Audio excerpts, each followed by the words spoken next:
자, 마켓나우 2부 이어가도록 하겠습니다. 우리 시장 오늘 강한 반등이 나오고 있는데요. 네.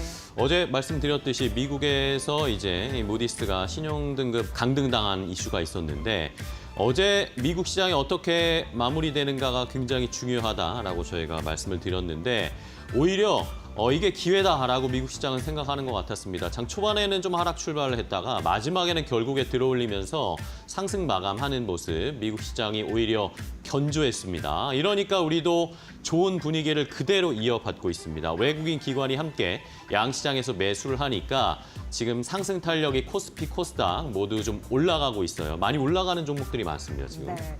그동안 이제 점수를 잃었던 낙폭이 좀 있었던 바이오와 인터넷 섹터를 중심으로 상승 반등 탄력이 오늘 좀 느껴지는 장이다. 네. 이렇게 보여지고 있는 상황이고요. 실적 부분에서는 긍정적인 얘기가 지속적으로 나오고 있습니다. 코스피 상장사만 하더라도 그 영업이익을 봤더니 2010년 이후 최대치를 기록했다더라. 그리고 2분기도 좋을 것 같더라. 네. 하지만 이제 관세 불확실성이 반영돼 하반기는 좀 꺾일 가능성이 있다고 해서 지금 시장에서는 귓가 그림자가 양존해 있는 상태이거든요. 네. 이런 흐름으로 가고 있는데 오늘은 호재를 좀 잘 반영해서 오후장까지 상승 기세를 좀 잘 가져갔으면 하는 바람입니다. 네. 자, 미국의 신용등급 강등이 그 전에 과거에 두 번의 경험했던 것보다 좀 충격이 크지가 않습니다. 다행이라고 해야 할지 시장이 그러면 우리도 함께 힘을 낼 수 있을지 오늘도 잘 분석하고 대응책을 좀 알려드리도록 하겠습니다. 자, 일단은 개장하고 지금 1시간 정도가 지났습니다. 시장 상황이 어떻게 흘러가고 있을까요? 궁금하실 것 같은데 최의원 앵커와 먼저 확인을 해보도록 하겠습니다. 네, 오늘 한국 증시 양시장 모두 다 상승 탄력을 강하게 가지고 가고 있습니다. 어제까지만 하더라도 코스피가 장중할 땐 2,600선이 깨지면서 이러다가 2,600선이 다시 한번 저항선이 되는 거 아니야라는 걱정이 나왔지만 이러한 걱정이 무색하게도 오늘 양시장은 모두 다 탄력을 받아가고 있습니다. 코스닥은 1% 이상의 강세 탄력 받아가고 있고요. 코스피는 2,600선 위에서 2,620선까지 오르면서 다시 한번 긍정적인 모습을 보여주고 있습니다. 오늘 코스피 안에서의 기업들 함께 먼저 만나보도록 하겠습니다. 삼성전자 지난주에 꽤나 강했죠. 오늘 다시 한번 탄력 나옵니다. 1% 가깝게 상승 탄력을 받아가고 있고 삼성전자만 강한 것이 아니라 SK하이닉스 쪽도 역시나 마찬가지로 강력한 상승 탄력을 받아가고 있습니다. 특히나 SK하이닉스 쪽은 외국인 수급이 들어온다라는 점에서 굉장히 긍정적인데요.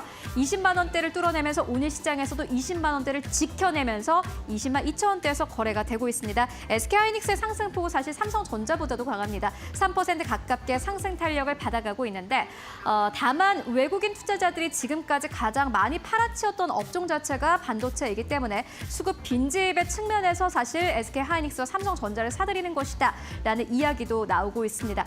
삼성전자, SK하이닉스 반도체 기업들의 주가 탄력이 앞으로 수급이 받쳐주면서 이어질지를 함께 확인해 보시면 좋을 것 같고요. 다만 좀 오늘 2차 전지 쪽은 좀 크게 빠지는 모습을 보여주고 있습니다. 이 부분은 약간 아쉬운데 LG 에너지 솔루션 보시다시피 3.7% 이상 하락세 나타내고 있는 상황이고요. 오늘은 방산도 약간 빠집니다. 다만 크게 빠지는 것은 아니고 오늘 시장에서 약간의 조정이 이어지고 있습니다. 한화 에어로스페이스 보시다시피 1% 가깝게 하락세 나오고 있고요. 오늘도 금융주들은 꽤나 괜찮습니다. 사실 9시 개장하자마자는 금융주가 이렇다 할 움직임을 보여주지 못했는데 오늘 다시 한번 KB금융 1% 넘게 상승하면서 탄력 받아가고 있습니다. 특히나 금융주 같은 경우는 최근 들어서 기관 수급이 아주 강력하게 들어오는 모습을 함께 확인하실 수 있고요. 이어서 업종별로도 함께 만나보도록 하겠습니다. 결국에는 코스피를 오늘 시장에서 받쳐주는 것은 전기전자 업종일 텐데 삼성전자, SK하이닉스 다시 한번 상승 탄력 강하게 가져가는 모습 확인이 되고 있고요. 다만 어제까지도 강력한 상승 탄력이 나왔던 신재생 쪽으로도 오늘 시장에서 크게 차익 실현 매물들이 좀 출회되는 모습 보여주고 있습니다. 하나솔루션 8.7% 넘게 이 하락세 나타내고 있고요. 한국항공우주도 역시나 마찬가지로 2.8% 넘게 빠집니다. 방산주 안에서도 낙폭을 조금 더 키워가는 업종도 오늘 시장에서 눈에 띕니다. 그렇다면 오늘 코스닥 쪽의 분위기는 어떨까요? 코스닥 쪽 함께 만나보시죠. 네, 오늘 코스닥이 이렇게 강할 수 있는 것은 결국에는 시가총액 1위 기업입니다. 알테오젠 쪽으로 오늘 시장에서도 반발 매수세가 아주 강력하게 들어오고 있는데요. 지난주에 알테오젠 주가가 좀 많이 빠졌습니다. 이에 따라서 좀 지지선이 무너진 것이 아니냐라는 우려감이 나왔지만 이번 주 월요일, 화요일까지 알테오젠 쪽으로는 저점 매수가 강력하게 들어옵니다. 오늘도 2% 넘게 상승세, 제약바이오 쪽으로는 매수세가 강력하게 유입되고 있는데 펩트론도 3.8% 넘게 상승 탄력을 받아가고 있고요. 파마리서치 오늘 다시 한번 신고가입니다. 2.3% 넘게 상승 탄력 받아가고 있고 ABL 바이오도 역시나 마찬가지로 인기 종목이죠. 오늘 시장에서도 6.8% 넘게 상승 흐름 가지고 가고 있습니다. 다만 코스피 안에서도 LG엔솔 좀 약한 모습 보여줬는데 에코프로 BM 보시다시피 시간이 가면 갈수록 계속해서 약한 흐름을 보여주고 있습니다. 3.8% 넘게 빠지면서 거래를 출발하고 있는 모습 현재 확인하실 수 있습니다. 그렇다면 현재 지수는 어느 정도에서 움직이고 있을까요? 지수 상황도 함께 만나보도록 하겠습니다. 코스피가 약간 아쉽네요. 사실 장 초반 비교에서는 상승폭을 좀 줄여댑니다. 강보합권에서 거래가 되고 있고요. 2608선에서 거래를 현재 되고 있습니다. 코스닥 같은 경우에는 1% 가깝게 상승 탄력을 받아가고 있습니다. 양 시장 모두 다 사실은 장 초반 비교에서는 약간의 상승폭을 내어주는 모습 보여주고 있고요. 719선에서 거래가 되고 있습니다. 이어서 수급 만나보시죠. 외국인과 기관의 수급이 결국에는 가장 중요합니다. 외국인들이 오늘 시장에서 그래도 매수 우위로 일관을 하고 있습니다. 개장하자마자도 사실 외국인들의 매수 금액이 조금 잡혔는데 오늘 시장 현재 구간에서도 외국인과 기관의 매수 금액 잡히고 있습니다. 그렇다면 코스닥 쪽은 어떨까요? 코스닥 수급도 만나보고 가시죠. 코스닥 쪽에서는 외국인 수급이 조금 더 강력하게 잡힙니다. 외국인들 300억 원 넘게, 기관은 100억 원 넘게 현재 사고 있습니다. 네, 이렇게 시장 상황 함께 만나보고 왔는데 그렇다면 시장에서는 지금 어떠한 기업과 업종에 관심을 가지고 있을까요? 싱크포를 통해서 이어서 만나보시죠. 자, 최윤 앵커 수고하셨고요. 시장의 분위기 오늘 조금 더 자세하게 확인을 해보겠습니다. 시장에서 지금 주목받고 있고 시장을 움직이고 있는 업종, 종목 이슈 더 자세하게 확인해 볼 텐데 싱크포를 통해서 함께 확인해 보시죠. 자, 어제와는 시장의 분위기가 또 완전히 다른 양상입니다. 어제 같은 경우에는 파란색으로 그려져 있던 지금 뭐 풍력, 태양광, 육계, 뭐 조류 인플루엔자 이런 이 테마들이 상승을 많이 했는데 어제 올랐던 것을 그대로 토해내면서 차익 실현 물량이 오늘은 쏟아지고 있는 상황입니다. 자, 일단은 뭐 조류 인플루엔자와 관련해서는 시장의 영향이 크지 않을 것이다. 뭐 이런 이야기들이 많이 분석이 나오고 있고 태양광, 풍력, 그리고 2차 전지가 오늘 전반적으로 많이 떨어지고 있는 상황인데 어제 태양광, 풍력은 많이 올랐기 때문에 차익 실현 매물이 나온다 치더라도 2차 전지 같은 경우에는 지금 LG 에너지 솔루션이나 에코프로 그룹주들의 낙폭이 크게 나오고 있거든요. 미국 쪽에서 IRA 관련해서 이 세액공제 폐지 이야기가 나오는데 그걸 조금 더 강력하게 밀어붙일 것이라는 그런 이야기들이 나오고 있습니다. 공화당 쪽에 더 압박이 가해지고 있다. 이런 이야기가 나오다 보니까 오늘 2차 전지가 많이 무너집니다. LG 에너지 솔루션이 이미 공모가 30만 원 선을 하회했는데 그거보다 더 내려가고 있고요. 에코프로 BM과 에코프로도 역시 낙폭이 조금 더 깊어지고 있는 아쉬운 상황입니다. 오히려 이런 때 2차 전지를 매수를 해도 된다라는 그런 의견들도 있는데 아직까지는 불안한 상황이기 때문에 섣불리 손이 닿지는 않는 2차 전지 관련된 종목들의 흐름이고요. 자, 그러다 보니까 어제 이 태양광 풍력이 또 대선 정책으로 엮이면서 올라간 면도 있었잖아요. 이재명 민주당 후보가 신재생 에너지에 조금 더 방향성을 가져가겠다 이런 이야기가 있었는데 그러면서 올랐던 것이 빠지니까 이제 다른 또 대선 정책주로 수급이 옮겨가는 양상이 나타납니다. 관심도 옮겨가고 있고요. 지역화폐 관련된 종목들이 오늘 또 많은 관심을 보이고 있고 남북경협주가 또 지금 개장하고 나서 초반에는 별로 반응이 없었는데 시간이 조금 지나면서 조금 더 탄력이 많이 올라오고 있습니다. 아난티나 데아티아이 뭐 이런 남북경협주들이 많이 상승세가 나타나고 있고 여기에 전력설비, 전선, 원전 이런 관련 종목들도 상승세가 많이 나타납니다. 간밤에 엔비디아, 어제였죠. 어제 제스랑 CEO가 컴퓨텍스 2025에서 기조연설을 했는데 여기에서 AI가 이제 인프라다. 그리고 AI 기업 엔비디아가 더 이상 이제 칩을 만드는 기술 기업이 아니라 이제 앞으로는 더 인프라 기업이 될 것이다. 그런 이야기들이 나오면서 결국에는 전력 설비 필요하다. 그런 이야기가 나오고 있고 관련해서 HBM도 반응이 좀 나타나면서 SK 하이닉스가 오늘 상승세에 나타나고 있는 거 앞에서 보셨죠? 그리고 AI 소프트웨어 관련된 종목들, 오늘은 AI 관련된 종목들이 전반적으로 관심을 많이 받고 상승 탄력이 나오고 있어서 시장에서 반응을 보이고 있습니다. 자, 이외에도 로봇, 보안 관련된 종목들도 좀 분위기가 좋고요.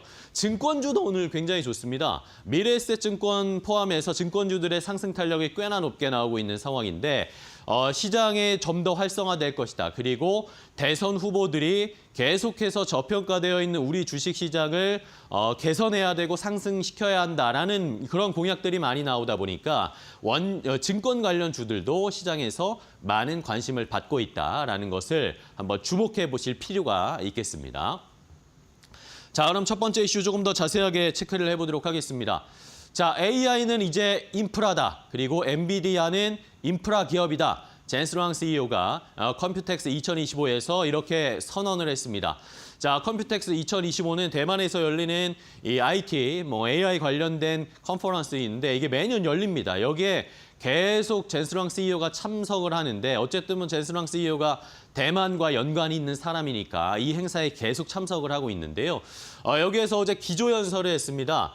이러면서 대만의 대형 AI 슈퍼컴퓨터를 구축하겠다라는 이야기도 했고 엔비디아가 이제는 AI 인프라 기업이다라고 이야기를 하면서 앞으로의 미래 방향성에 대해서도 조금 제시를 하는 모습이었습니다.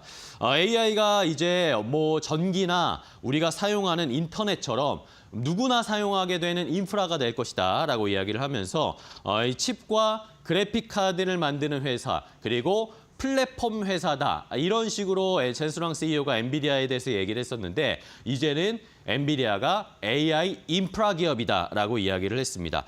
자, 그렇다면 결국에는 이런 슈퍼컴퓨터를 만들고 그리고 인프라 기업으로서의 앞으로의 미래 비전을 제시하면 결국에 필요한 게 무엇이냐? 결국에는 AI 데이터 센터나 이런 것들을 운영하기 위해서는 안정적인 전력 공급이 필요하다라고 시장에서는 해석을 하고 있는 상황이고요. 이러다 보니까 전력 설비, 전선, 그리고 원전과 관련된 종목들도 오늘 시장에서 이런 AI 인프라 관련된 테마에 이슈에 엮이면서 함께 상승세가 나타나고 있는 상황입니다. 자, 그렇다면 과연 우리 기업들은 여기에 어떻게 편입이 될 수 있을까? 어제 엔비디아 젠슨 황 CEO는 폭스콘이랑 TSMC, 대만 정부와 함께 이런 인프라를 구축할 것이다라고 이야기를 했는데 과연 우리나라 기업들도 HBM 플러스 알파로 전력 설비, 전력기기 관련된 종목들도 함께 여기에 기회가 될 수 있을지, 함께 사업에 참여할 수 있을지 이런 것들을 저희가 면밀히 모니터링하고 뉴스 플로우를 잘 챙겨봐야 할 것 같습니다. 자, 그럼 첫 번째 이슈, AI 인프라 관련된 종목들 함께 주가 흐름 체크해 보겠습니다. 네, 전력 그리고 전력 설비 긍정적이다라고 말씀드렸는데 그러다 보니까 52주 신고가 경신한 종목들이 나타나고 있습니다. 대표적으로 두산 에너빌리티 얘기할 수 있을 것 같은데 장중 52주 신고가 경신한 대표적인 종목이고요. 현재 5%대 상승세 보여주고 있습니다. 아침에 보니까 대신증권에서 목표 주가, 그러니까 신규 매수 리포트를 냈습니다. 목표 주가는 38,000원으로 제시를 했습니다. 미국 AI 데이터 센터 사업자가요, 그 두산 에너빌리티의 가스 터빈을 구매할 의향이 있다라는 쪽에 검토를 하고 있다라는 쪽에 주목을 했습니다. 이 얘기인즉슨 글로벌리 전반적으로 봤을 때 데이터 센터양 가스 터빈 이런 부분으로 쇼티지, 그러니까 공급 부족 현상이 나타나고 있거든요. 그러면 수주가 확대될 가능성, 두산 에너빌리티 입장에서는 좀 가셔야 될 가능성이 높은 상황이고요. 그렇다 보니까 하반기 이런 실적, 그러니까 매출단에서 긍정적인 효과가 있겠구나라고 생각을 하고 있습니다. 그리고 이 올해 생산 능력이 한 6대인데 이거를 26년도까지 8대로 늘리겠다라는 계획을 갖고 있는데 이렇게 되면 추가 증설까지 검토할 가능성을 염두해 두셔야 되겠죠. 그런 흐름으로 보시면 될 것 같고 현재 주가는 36,500원 선을 보이고 있다는 점 말씀드리도록 하겠습니다. 두산 에너빌리티가 52주 신고가 경신했다고 말씀드렸는데 효성중공업 역시 장 초반부터 52주 신고가 경신한 종목으로 이름을 올렸습니다. 유럽 쪽에서 수주 소식이 있었습니다. 850억 원 규모이고요.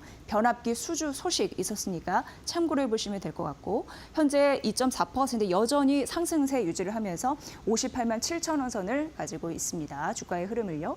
자, 일진전기 오늘 6%대 상승폭을 높이고 있습니다. 오늘 대부분 전력설비 관련주 시가 대비 상승폭 높이는 양봉의 흐름을 하고 있는데요. 1분기 실적을 발표했는데 기대치 대비해서 큰 폭으로 상회했다라는 점이 나타나고 있습니다. 올해 전반적으로 실적을 봤을 때 1년보다 큰 폭으로 실적이 개선될 가능성이 있다라고 하면서 증설 효과가 본격적으로 나타나는 원년이 될 것이다라는 가능성도 염두에 두시면 될 것 같습니다. 현재 3만 원 선 위에서 보기 좋게 움직임을 보여주고 있는 상황이고요. LS 일렉트릭 역시 증권사에서는 어떻게 얘기하냐면 그 공약을 대선 주자들의 그 공약을 얘기를 하더라고요. 앞서서도 말씀드렸다시피 AI 산업에 투자할 것으로 보이면서 그러면은 전력망에도 투자를 할 거 아닙니까? 전력기기 매출에 긍정적인 신호탄들이 나타날 수 있는 가능성이 언급이 되면서 주가가 좋은 흐름을 보이고 있고요. 오늘도 6%대 강한 흐름을 보이면서 25만 원 선 가까이 가는 흐름들이 나타나고 있다는 점 말씀드리도록 하겠습니다. 역시 현대 일렉트릭 역시 오늘 반등세 나타내주면서 36만 8천 원 선 현재 주가 위치 보이고 있습니다. 오늘 괜찮은 전력 설비주 첫 번째 테마로 말씀드렸는데요. 전문가는 어떤 흐름으로 어떤 종목을 관심 있게 보고 있는지 여쭤보도록 하겠습니다. 파트너님. 네, 제가 여러분들과 함께 좀 관심 있게 볼 종목 중에 하나는 바로 효성중공업입니다. 이 효성중공업의 경우에는 효성그룹에서 중공업 부분과 건설 부분이 인적 분할이 돼서 재상장한 기업이죠. 특히 이 효성중공업이 메리트가 있는 이유는 유럽의 공급 계약도 체결을 했고 현재 실적도 굉장히 잘 나오고 있어요. 여기에서 가장 큰 중요 포인트가 바로 관세에 대한 부분입니다.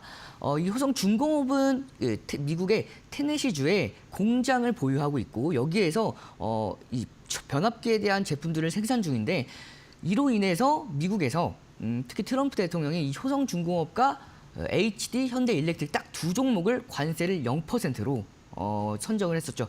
중요한 게 이 관세가 제외되고 있는 이런 상황에서 관세가 협상이 되고 있는 이런 시점에서 관세가 부과되지 않았다라는 게 지금은 그렇게 큰 메리트로 다가오지 않을 수도 있습니다. 하지만 이 3주 내에 각국에 관세를 다시 한번 통보하겠다라고 밝혔죠. 그렇기 때문에 앞으로 시장에 크게 조정을 받을 수 있는 변동성을 가지고 올 수 있는 시장에서도 효성중공업만큼은 좀 더 저가 메리트가 있을 것으로 보이고요. 미국 테네시에 공장을 2026년도에 증설할 예정이기 때문에 앞으로에 대한 추가 상승 모멘텀까지도 지속될 수 있다라고 보고 있고요. 이 종목은 제가 업종 종합 기업 분석을 한번 보면서 재무 간단하게 보고 넘어가도록 하겠습니다. 이 종목은 매출액이 매년 증가를 하고 있어요. 거기에서 2025년도에 더 증가할 것으로 전망이 되고 좀 더 메리트 있는 것 중에 하나가 바로 이 유보율입니다. 무려 4,000% 정도 가까이 되죠. 여기서 이 매출액 증가율을 보시면 매출액 증가율이 2020년도 이후부터는 계속해서 증가율이 플러스로 진행이 되고 있는 만큼 앞으로의 실적에 대한 기대감 계속해서 이어갈 수 있을 것으로 보이고요. 자, 차트를 보면서 기술적인 부분에 대해서 좀 더 자세하게 보여드리도록 하겠습니다. 자, 이 종목은 단기뿐만 아니라 중장기로도 상승 모멘텀 가치가 있는 종목인데 자, 좀 더 길게 봤을 때 이 종목이 오늘 사상 최고가 신고가를 경신했죠. 근데 중요한 게 이게 사상 최고가를 경신했음에도 불구하고 60만 원 선이 라운드 피겨 가격을 넘지를 못했어요. 그러면서 현재는 상승이 이어지고 있지만 캔들 기준으로는 음봉 캔들입니다. 따라서 여러분들께서 이 메리트 있는 종목들을 이렇게 신고가를 경신했을 때 바로 공략하기보다는 조금 더 가격적인 메리트가 있을 때 공략하시는 가장 좋아요. 그럼 그 가격대가 언제냐? 2025년도 5월 14일이죠. 5월 14일 날 종가 가격대인 55만 6천 원입니다. 이 라인대에서는 한동안 돌파한 이후에 충분히 다지고 올라갔던 중요 지지 라인대로 작용을 했던 구간이기 때문에 조금 더 눌렸을 때에는 마찬가지로 이 55만 6천 원 라인대, 이 라인대에서는 강력한 반등 흐름 기대해 볼 수가 있기 때문에 이 종목 이 가격대 참고해 보면서 대응해 나가시길 바라겠습니다. 자, 이영철 파트너가 말씀해 주신 효성중공업 저희도 잘 지켜보도록 하겠고요. 자, 이번에 두 번째 이슈 바로 이어가겠습니다.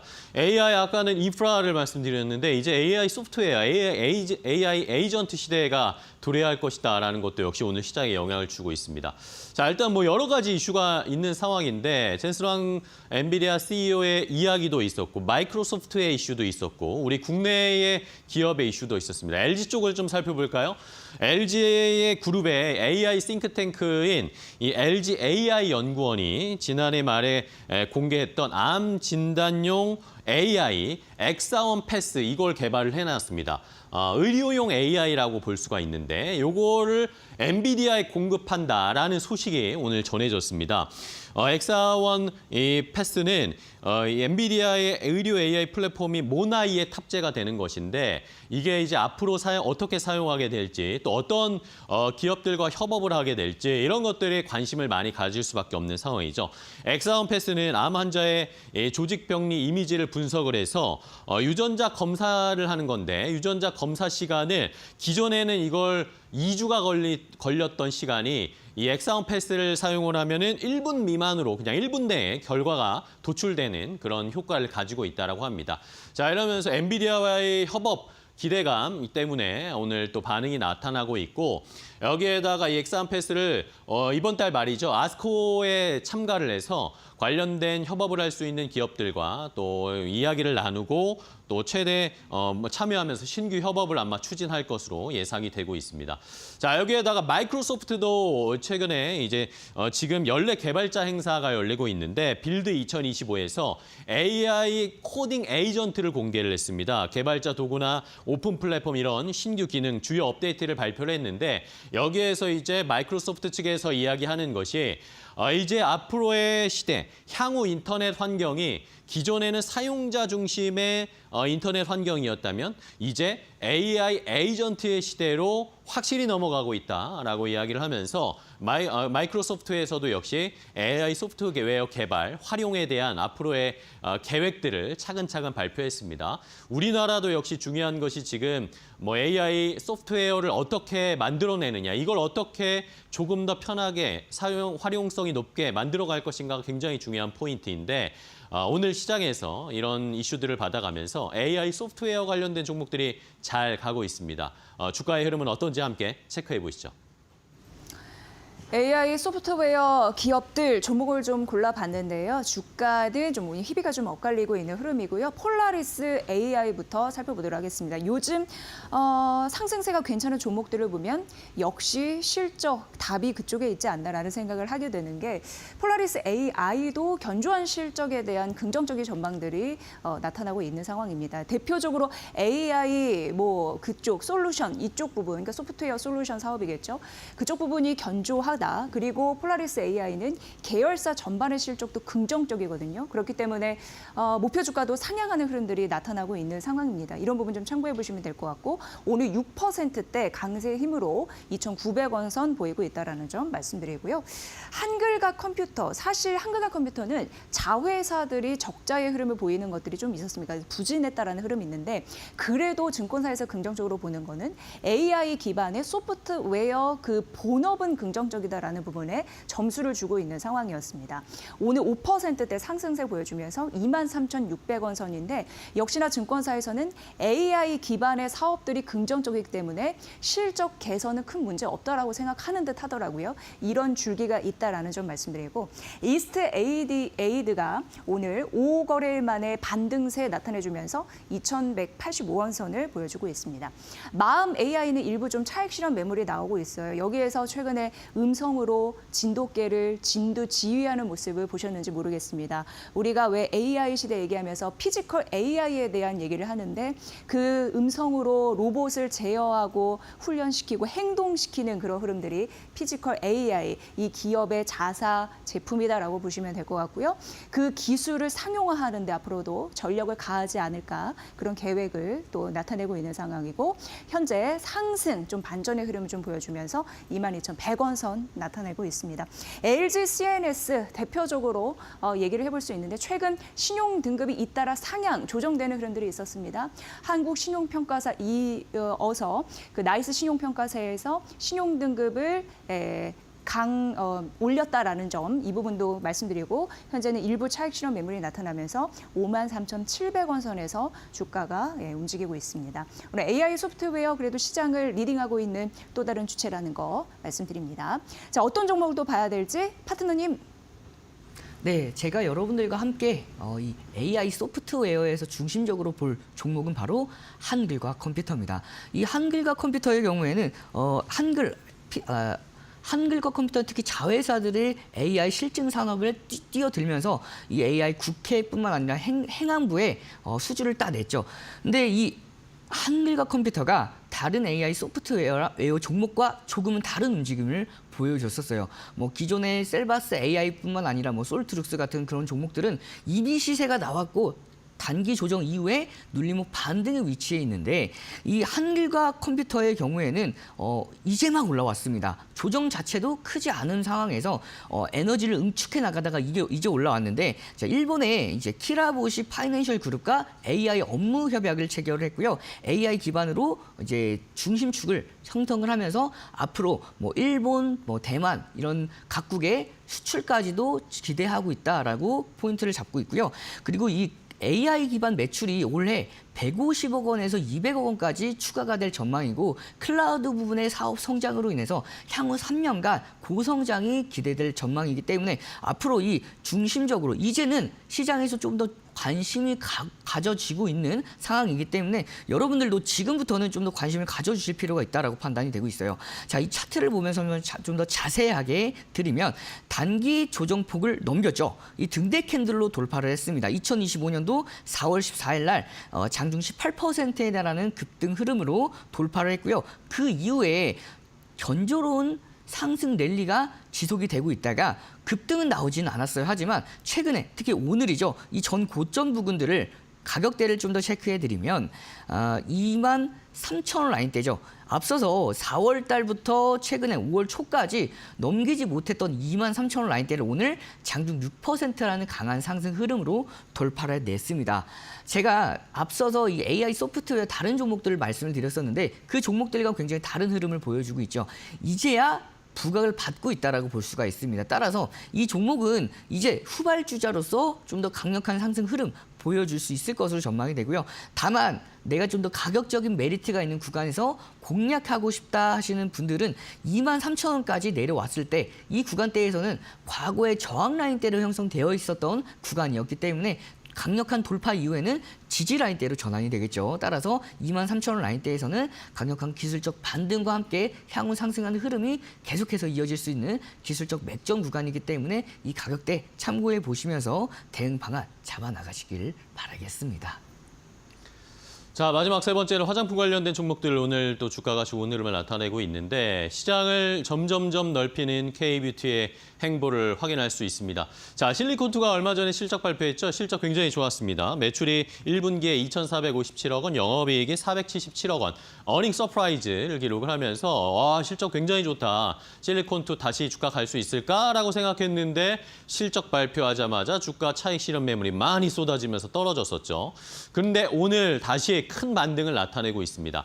자, 이유인즉슨 여러 가지 분석을 해보니까 증권사들에서 리포트를 발행하고 있는데 지금 실리콘2는 매출의 비중이 미국에만 국한되는 것이 아니라 유럽이나 중동에서도 점점 늘어나고 있다는 거였습니다. 유럽 매출이 25.27%로 북미 지역보다 더 많아졌답니다. 유럽에서도 우리나라 화장품을 너무 좋아한다는 것이고 중동에서도 거의 10%대까지 매출이 확대되고 있는 상황. 자, 미국에서 지금 만약에 관세를 부과하게 되면 화장품도 약간의 타격이 있을 거다. 그런 이야기가 있었잖아요. 그럼 돌발 변수가 좀 생겼는데 이제 화장품의 우리가 시장을 봐야 하는 패턴이 달라졌습니다. 과거에는 중국에 많이 파는 화장품 회사들이 잘 나갔다면 그다음에 한알령 때문에 북미 쪽으로 북미에서 많이 팔리는 화장품들을 살펴봤죠. 그런데 이제는 북미를 뛰어넘어서 뭐 남미라든지 유럽이라든지 중동이라든지 이런 쪽으로도 확대되는 매출이 다변화되는 그런 회사들, 그런 화장품 회사들을 잘 선별해서 투자를 해야 된다라는 그런 의견들이 많이 나오고 있습니다. 그러면서 실리콘2가 오늘 그런 모멘텀들을 받으면서 주가가 많이 상승을 하고 있는데 자, 그러면 또 화장품 관련 종목들 주가 흐름도 마지막으로 체크를 해보도록 하겠습니다. 네, 바이오 비주가 등락률이 146%, 이게 웬 말인가라고 생각하신다면 예, 그렇습니다. 오늘 코스닥 시장에 처음으로 상장됐기 때문입니다. 공모가가 9,100원이었습니다. 그렇기 때문에 장중에는 190% 정도 오르는 흐름들이 나타나기도 했다라는 점 말씀드리면서 현재는 그게 상승폭이 고점에서 좀 둔화된 거죠. 그럼에도 불구하고 공모가 대비로는 한 145% 상승률을 좀 유지하고 있다라는 점 말씀드리면서 여기는 이제 스킨 부스터 등 제품을 개발하고 생산하고 판매한다 이렇게 보시면 될 것 같은데 글로벌 메디컬 에스테틱 전문 기업입니다. 오늘 현재 주가 22,200원 선 보이고 있는 따끈따끈한 새내기주의다라고 말씀드리고요. LNC 바이오 같은 경우는 최근 긍정적인 흐름들이 있었죠. 중국 시장의 수입품이 정식적으로 허가되는 흐름들이 있었습니다. 이게 인체 조직을 기반으로 한 이식제 제품이 정식으로 허가가 된 건데 굉장히 이례적입니다. 그래서 중국 시장에 굉장히 진입 장벽이 높다고 할 수 있는 의료기기 시장에 선제적으로 진출했다라는 모멘텀도 갖고 있기 때문에 오늘 화장품주가 뜰 때 이렇게 올라가는 거고요. 12% 가까운 급등세로 보이면서 25,000원 선 위에서 움직인다라는 점 말씀드리도록 하겠습니다. 앞서서 실리콘2에 대한 얘기를 해드렸는데 유럽과 중동 시장의 매출이 증가하고 있다라고 말씀드렸습니다. 하지만 이 부분 좀 말씀을 드려야 될 게 미국 시장보다 유럽과 중동 시장 같은 경우에는 조금 더 파편화돼 있습니다. 그래서 글로벌 브랜드 입장에서는 실리콘2를 향해서 좀 계약을 하는 게 훨씬 압도적으로 효율적이다라는 부분에 좀 인지를 하고 있는 상황이고요. 실리콘도 긍정적인 실적 개선의 모멘텀은 지속적으로 받고 있으니까 챙겨보셔야 될 것 같고요. 현재 10% 넘는 급등세로 4만 원 선 위에서 움직이고 있습니다. CNC 인터내셔널을 잘 아실 것 같아요. 색조 기반의 화장품 ODM 기업인데 포트폴리오를 확장하기로 했습니다. 스킨, 케어, 그리고 하이브리드 제품 이런 쪽으로 이제는 색조뿐만 아니라 글로벌 종합 화장품 브랜드 ODM사로서 입지를 강화하겠다라는 기업 나름의 전략이 있으니까 참고해 보시고요. 오늘 콜마홀딩스는 6% 넘는 상승세를 보여주고 있는데 52주 신고가 경신했고요. 현재 11,620원 선 기록하고 있습니다. 자, 화장품주 긍정적인 데 어떤 종목을 봐야 될까요? 파트너님 의견 주십시오. 네, 화장품 종목들이 굉장히 많죠. 오늘 올라가고 있는 종목들도 굉장히 많은데 저는 오늘 굉장히 과열되어 있는 종목들보다는 조금은 쉬어가고 있는 종목들에 집중을 하고 싶습니다. 그 이유 중에 하나는 이 한한령 해지에 대한 상승 모멘텀이 단기간에 끝날지 않을 가능성이 굉장히 높고요. 이 K뷰티의 실적, 매출, 수출에 대한 비중이 매년 확대가 되고 있는 상황에서 이렇게 과열되어 있는 종목들 조금 더 눌려줬을 때 공략을 하면 굉장히 메리트 있는 가격에서 진입할 수가 있기 때문에 오늘은 조금 더 쉬어가고 있는 종목 중에 하나죠. 바로 APR을 보고 싶습니다. 여러분께 APR을 소개해드리는 이유 중에 하나가 제가 여러분들께 4월 16일 날 함께 생방송에서 공략했던 종목이죠. 현재 72.24%의 상승 흐름을 함께 만들어 나가고 있는 종목인데요. 이 APR의 경우에는 굉장히 성과가 좋아요. 이번에 어닝 서프라이즈뿐만 아니라 미국의 아마존이죠. 스킨케어 카테고리에서 K뷰티 부분에서 최고 순위인 3위에 등극을 했습니다. 그리고 올해 1분기 아마존 뷰티 카테고리에서 매출 6위에 달성을 했는데 이게 우리나라에서 매출 6위 10위권 안에 들어있는 종목이 딱 2기업밖에 없어요. 그중에 가장 높은 순위를 차지한 게 바로 이 APR이라고 볼 수가 있습니다. 여기에서 이 울타 뷰티 입점을 통해서 미국에서 이제 오프라인 활동도 본격적으로 진행할 예정이고요. 가장 큰 메리트 있는 이유 중에 하나가 이렇게 오프라인 채널에 본격적으로 유통해서 자체 개발해서 진행을 하게 됐을 때에는 관세에 대한 부분에 대해서도 굉장히 제한이 될 수가 있기 때문에 좀 더 관세 리스크를 회피하면서 실적은 실적대로 쌓아 나갈 수가 있는 여기에서 한한령 해지에 대한 기대감까지 가지고 있을 수 있는 실적도 매년 상승하고 있는 기대를 하고 있는 종목이죠. APR. 수급을 한번 보면 수급 굉장히 좋아요. 외국인과 기관의 동반 매수세가 지속해서 진행되고 있는 가운데 오늘 고가를 한 번 더 경신하고 나서 소폭 차익 실현 매물이 나왔는데 이 차익 실현 매물이 나온다 하더라도 굉장히 제한적이죠. 그만큼 강한 상승 랠리를 보여주고 있다라고 볼 수가 있습니다. 2025년도 5월 9일 날 5월 8일이죠. 장중 상한가를 달성한 이후에 조정을 제대로 받지는 않았어요. 그렇기 때문에 쭉 계속해서 올라가고 있는 상황에서 좀 더 강력한 상승이 이어지려면 건강한 조정이 필요합니다. 근데 이 건강한 조정도 깊지 않을 가능성이 높아요. 2025년도 5월 13일 장중 11%까지 급등했던 날에 종가죠. 10만 7천 원 라인대, 이 라인대까지는 한 번 더 눌릴 가능성이 있습니다. 다른 종목들은 이미 과열된 상태에서 눌리려면 좀 더 오랜 기간을 기다려야 하는데 이미 APR은 오늘 고가를 찍고 나서 차익 실현 매물이 조금은 출회가 되고 있는 상황이다 보니까 10만 7천 원 라인대까지 왔을 때에는 정말 가격적으로도 메리트 있는 종목이기 때문에 이 종목 가격 체크하시면서 지켜보시길 바라겠습니다. 최근 눌렸다 하더라도 주가 보니까 11만 원 선 위에서 움직이고 있는데요. 예, 파트너님은 여전히 APR 긍정적인 성장 잠재력이 있다라고 말씀해 주셨습니다. 네. 자, 이제 오늘장 전략을 좀 세워봐야 될 텐데요. 마지막으로요. 오늘 시장 어제와는 또 완전 다른 흐름을 나타내고 있습니다. 오늘 시장 어떻게 대응해야 되고 또 오늘 공략해 볼 만한 종목 뭘로 보고 계세요, 파트너님? 네, 오늘 우선은 여러분들과 함께 공략 종목을 바로 공개하기 전에 저희가 오늘 투자 전략에 대해서 간단하게만 짚고 여러분께 공략주 소개해드리는 시간 가져가도록 하겠습니다. 오늘 시장 그래도 시장이 전거래일 미국 시장이 선방해주는 흐름 덕분에 국내 증시도 마찬가지로 선방하는 흐름을 보여주고 있는데요. 저는 이렇게 보고 있어요. 국내 증시 2600선 안착은 사실상 큰 의미를 두고 있지는 않습니다. 언제든지 2600선을 훼손할 수가 있다라고 볼 수가 있어요. 앞으로에 대해서 큰 이벤트 두 가지를 앞두고 있죠. 트럼프 대통령이 2, 3주 내에 각국의 관세율을 통보하겠다라고 했는데 이게 어떤 것을 겨냥해 놓았냐. 바로 2025년도 6월 FOMC죠. 6월 중순에 FOMC가 발표가 되는데 이걸 앞두고 관세를 각국에 통보하겠다라고 발표한 만큼 이게 쉽게 넘어가지 않을 가능성이 높아요. 그러면 단기간의 시장 조정폭이 좀 더 커질 수가 있습니다. 그러면 여러분들 지금 어떻게 대응하는 게 가장 좋냐면 최근에 단기적으로 시장이 과열된 종목들이 있죠. 그런 종목들은 현금화를 통해서 일정 부분 현금을 확보해 놓으면서 관세 발표가 되더라도 관세에서 영향을 제한적으로 받아갈 수 있는 종목들을 모아가게 됐을 때에는 시장의 변동성이 크다 하더라도 내 계좌의 변동성은 축소가 되면서 오히려 내 종목들은 더욱더 상승하는 흐름들을 함께 만들어 나갈 수 있지 않을까 싶어서 제가 오늘 그 관련된 종목으로 선정해 왔습니다. 그 공략주 바로 공개해 드리도록 할 텐데요. 그 공략주 중에 하나는 바로 YG 엔터테인먼트입니다. 자, 이 YG 엔터테인먼트는 관세에 대해서 영향을 가장 제한적으로 받을 수 있는 기업 중에 하나고요. 뿐만 아니라 최근까지도 이 엔터 관련주 중에서도 대장주의 역할을 톡톡히 해냈던 종목 중에 하나죠.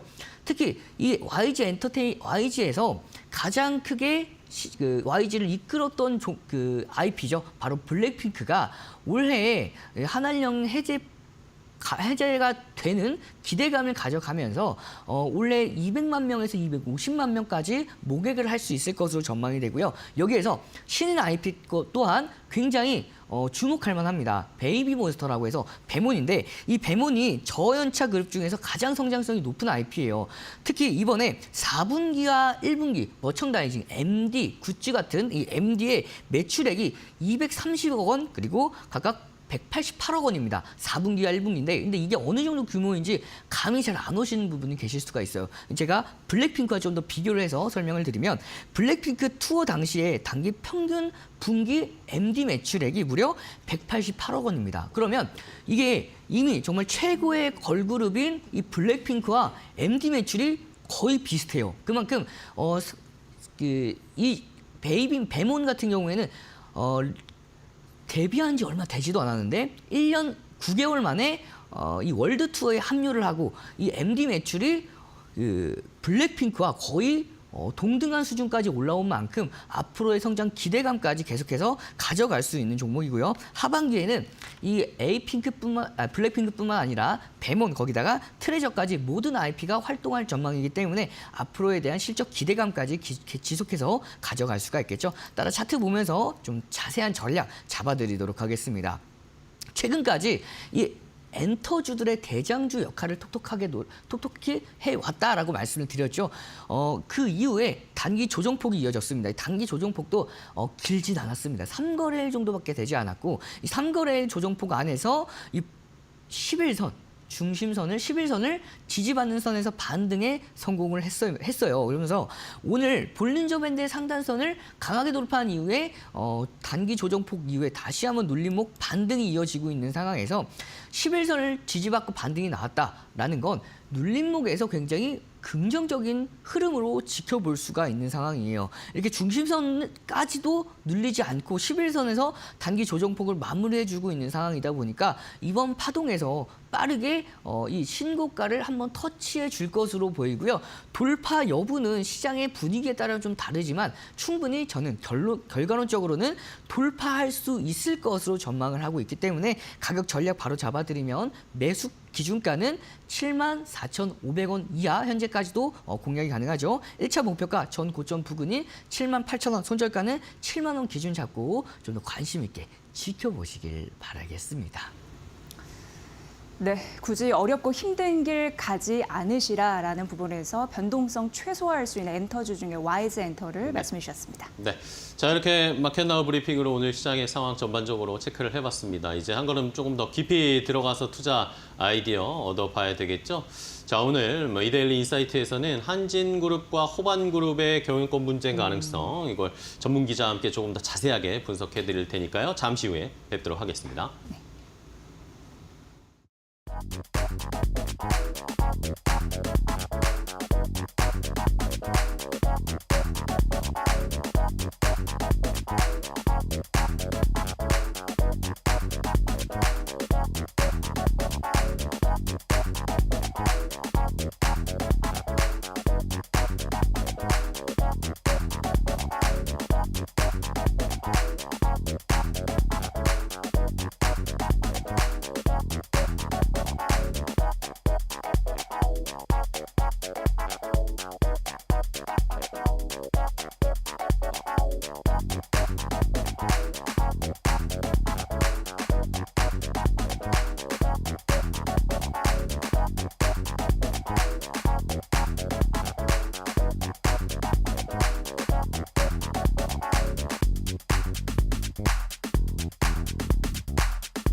젠슨 황 엔비디아 CEO가 19일 대만 타이베이에서 열린 기조연설에서 폭스콘, TSMC, 대만 정부와 함께 대만 최초의 대형 AI 슈퍼컴퓨터를 구축할 것이라고 발표했다. 그는 대만의 AI 인프라와 생태계를 위한 것이라며 대만이 AI 기술의 사용자로 거듭나야 한다고 강조했다. 이번 프로젝트에는 엔비디아와 TSMC, 폭스콘, 국가과학기술위원회가 참여하며 칩부터 패키징, 서버, 통합까지 모두 현지화할 예정이다. 엔비디아는 슈퍼컴퓨터의 그레이스 블랙웰 GPU, NV링크 아키텍처, 소프트웨어를 공급하고 TSMC는 칩 생산, 폭스콘은 조립, NSTC는 자원 개방을 맡는다. 황 CEO는 TSMC, 폭스콘 등이 이미 대규모 AI 연구를 진행 중이라며 대만 현지에서 세계적 AI 인프라를 갖추는 것이 중요하다. 파트너사들과 함께 블랙웰 칩 기반의 AI 생태계를 구축할 것이라고 밝혔다.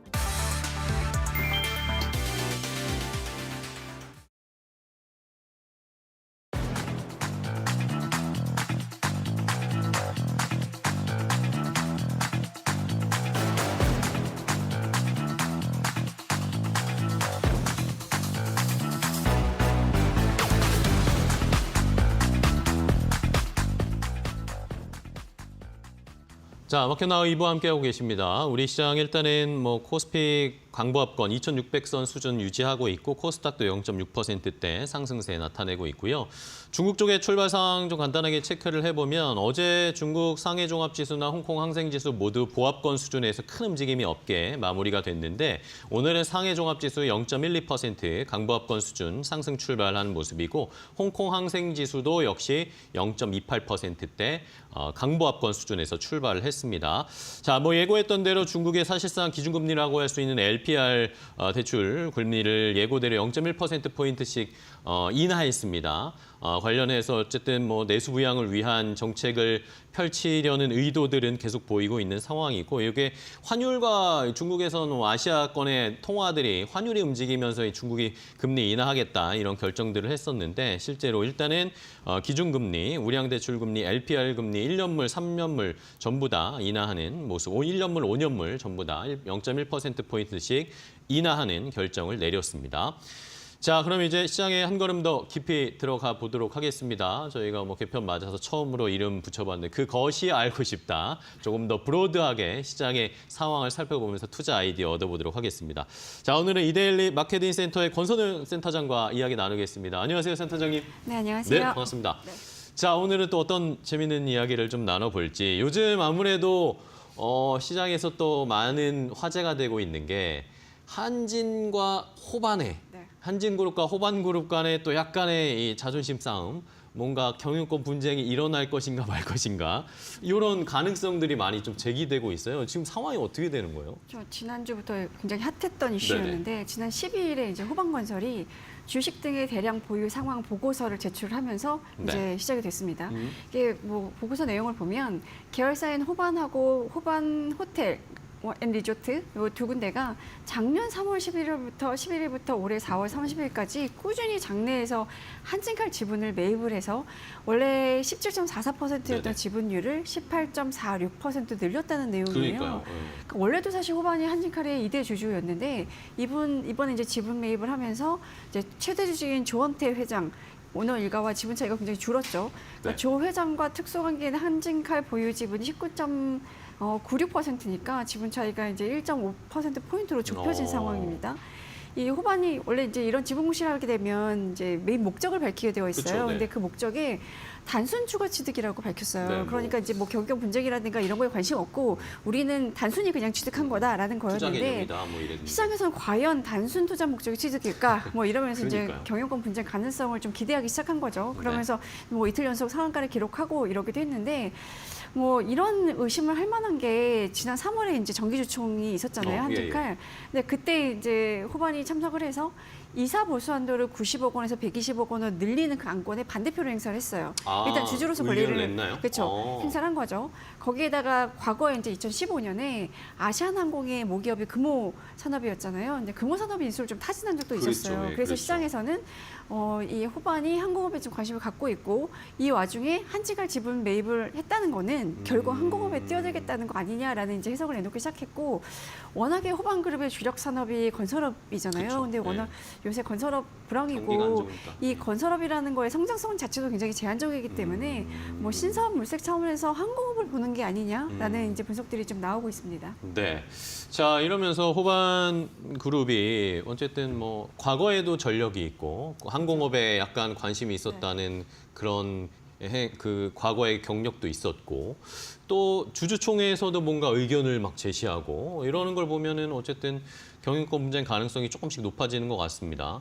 근데 이게 뭐 사실 경영권 분쟁이 한진 쪽에서는 어쨌든 과거에도 좀 있었잖아요. 물론 뭐 지금이랑은 완전 다른 성격이긴 하지만. 네, 그때 남매난 그렇죠. 일이었었죠. 그때 가족 간의 맞아요. 싸움이었잖아요. 근데 그때는 이제 2018년에 사모펀드인 KCGI가 한진칼 지분 한 9%를 매입하면서 이제 시작이 됐던 건데 2019년에 조양호 한진그룹 회장이 별세를 했잖아요. 그렇죠. 그러면서 이제 조 회장이 보유하고 있던 한진칼 지분이 17.84%였는데 이게 이제 법정 비율대로 가족들에게 상속이 됐습니다. 그러니까 네네. 보통 이제 배우자한테 1.5가 가고 자녀들한테 똑같이 1이 갔는데 그 아내인 이명희 정석기업 고문하고 세 자녀에게 이제 상속이 됐고 그러면서 자연스럽게 조원태 회장한테 승계가 되나 했는데 그때 이제 그해 말에 첫째 딸인 조연아 전 대한항공 부사장이 KCGI하고 손잡고 네, 조원태 맞아, 회장한테 맞아. 반기를 들었었죠. 그때 KCGI가 또 많이 화제가 됐었죠. KCGI하고 이제 반도건설 조연아 전 부사장 이렇게 3자 연합을 구성을 해서 경영권을 노렸는데 네네.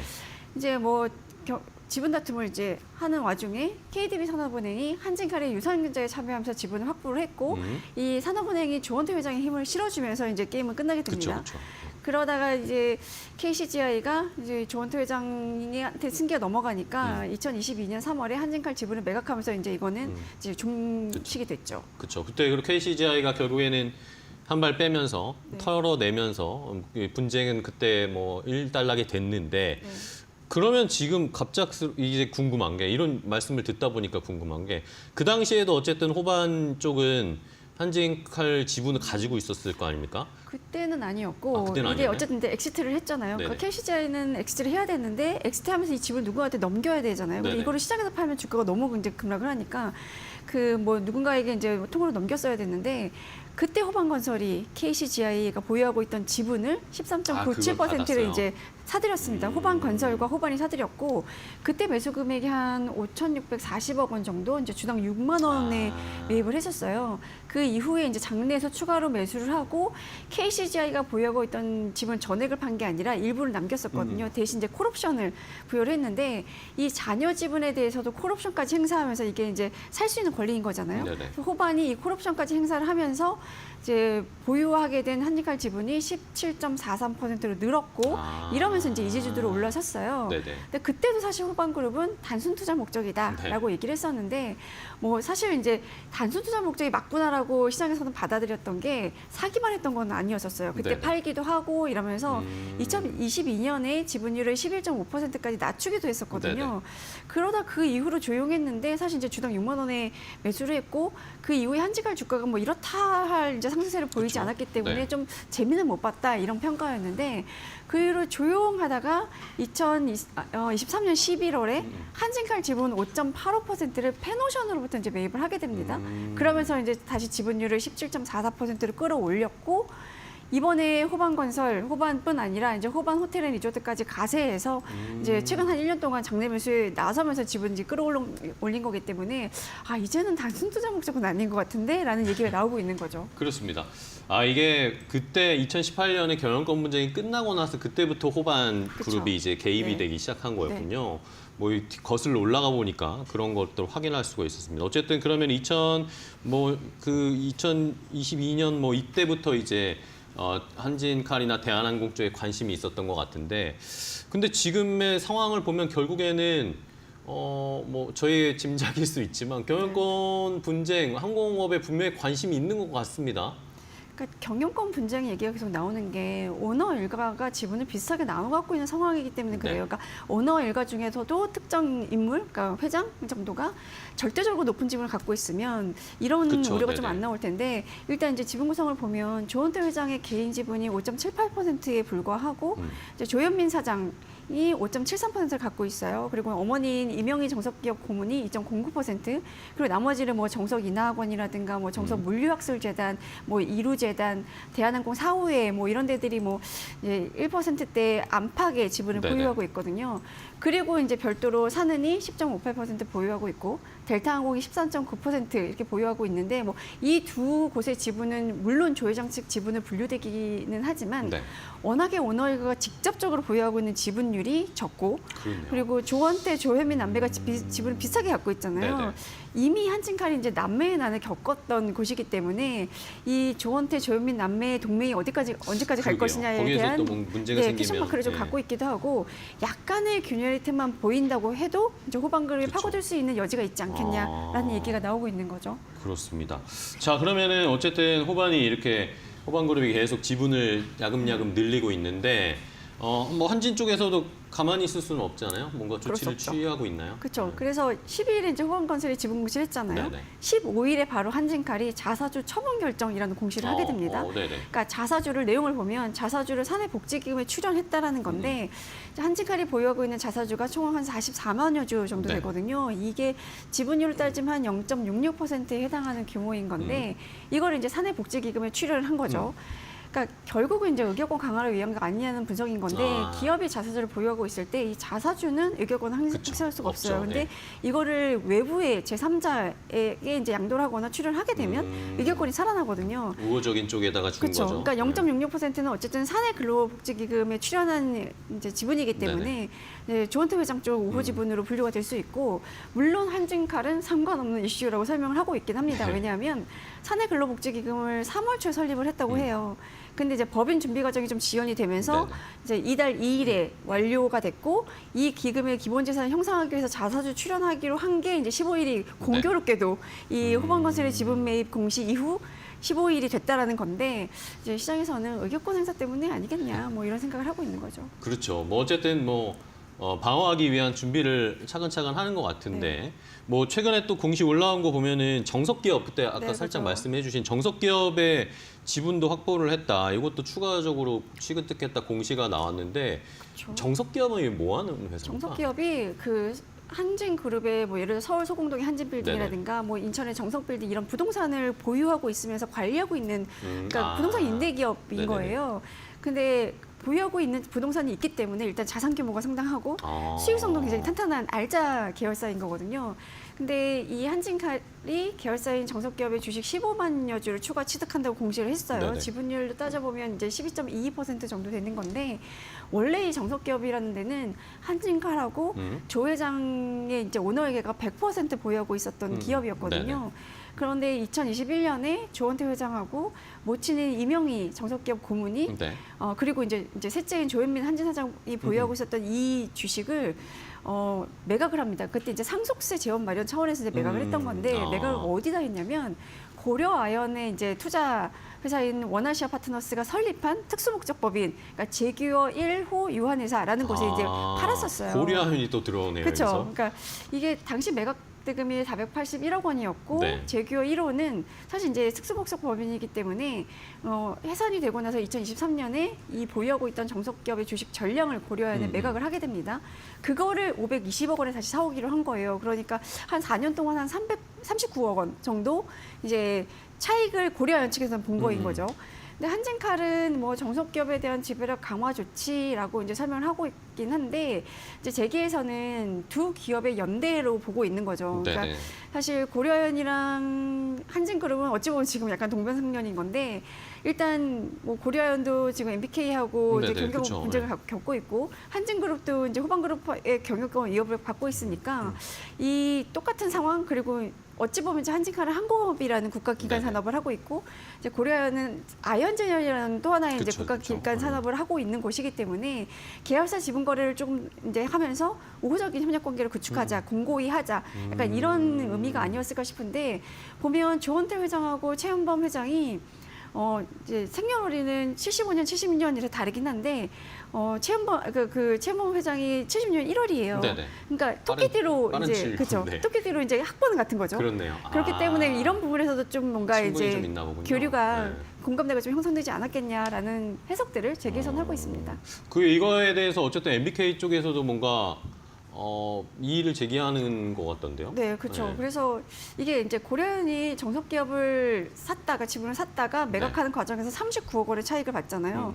차익을 보긴 했는데 이걸 4년 동안 올린 차익이라고 하기에는 너무 이제 그 내부 수익률이 낮은 거죠. 그쵸. 뭐 네. 3%밖에 안 되는 수준인데 거기다가 정석기업이라는 데가 부동산 관리 임대업 하는 건데 고려아연의 이 본업과는 전혀 상관이 없는 기업이기 때문에 여기에 과연 왜 투자를 했냐라는 거죠. 근데 이제 MBK 해석은 한진그룹의 오너 일가 상속세 재원 마련용 자금을 위해서 네. 이제 주식 파킹 거래를 한 거 아니냐. 이 파킹 딜이라는 게 기업이 겉으로 보기에는 경영권이라든가 지분을 매각하는 것처럼 보이긴 하는데 일정 기간이 지나면 다시 찾아오는 그 이면 계약을 한 거인 거죠. 네네네. 그러니까 사실 이게 뭐 자본시장법 위반일 수도 있는 건데 결국은 이 파킹 딜을 하는데 고려아연이 도와준 거 아니냐라는 이제 의혹을 제기하고 있는 상황입니다.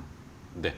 자, 이러니까 어쨌든 한진 쪽에서는 우군을 또 확보하기 위해서 미리미리 지금 그렇죠. 대비를 하는 것 같은데 뭐 고려아연도 있지만 최근에 또 LS그룹이랑도 네, 지금 맞아요. 좀 연합을 하는 것 같아요.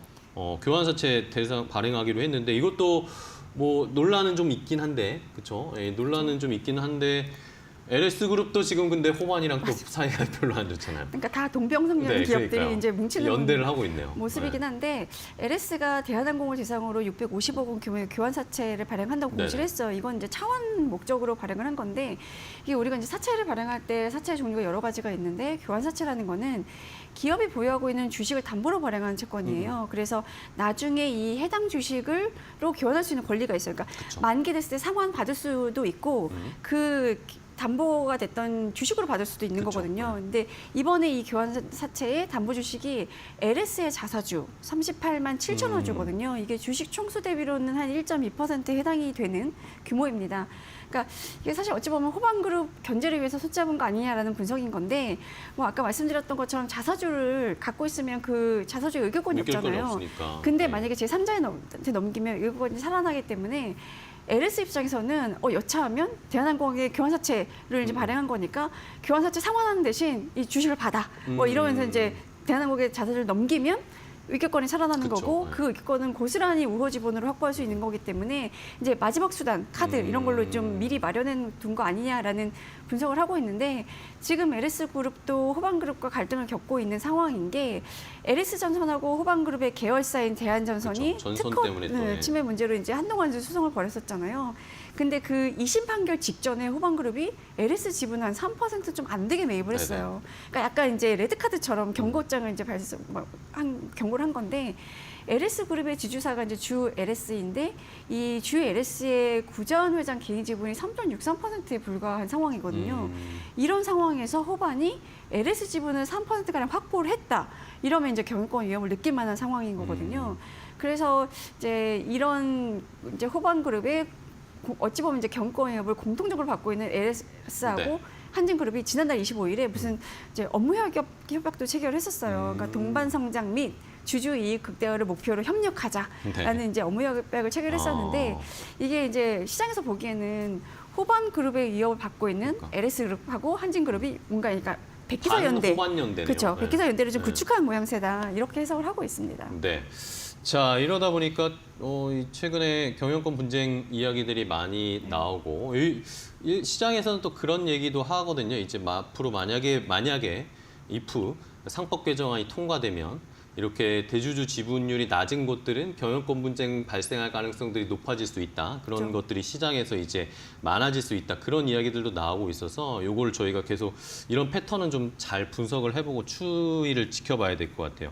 그러면 일단 그러면 경영권 분쟁으로 실제 들어갈 가능성은 있다고 보세요. 주가는 아직 뭐 반응은 그 지난주에만 좀 나오고 지금은 좀 조정받고 있긴 한데 한진칼 주가가 어떻게 보세요? 일단 지금으로서는 조원태 회장 측 우호 지분을 포함하면 지분 차이가 크긴 해요. 네. 왜냐하면 지금 한진그룹 오너 일가 지분만 따져보면 이제 별로 차이가 안 나긴 하지만 네. 한진그룹 오너가 지분이 한 20% 정도 되고 델타항공이 15% 갖고 있고 산업은행이 한 10%, 11% 정도 보유를 네. 하고 있잖아요. 이 지분들은 사실상 우리가 조원태 회장 우호 지분을 분류를 해야 되는 게 델타항공은 남매의 난이 벌어졌을 때 조 회장 편에 섰었고 실제로 지금 미주노선에 대해서 조인트 벤처를 운영 그쵸, 중이기도 예. 하잖아요.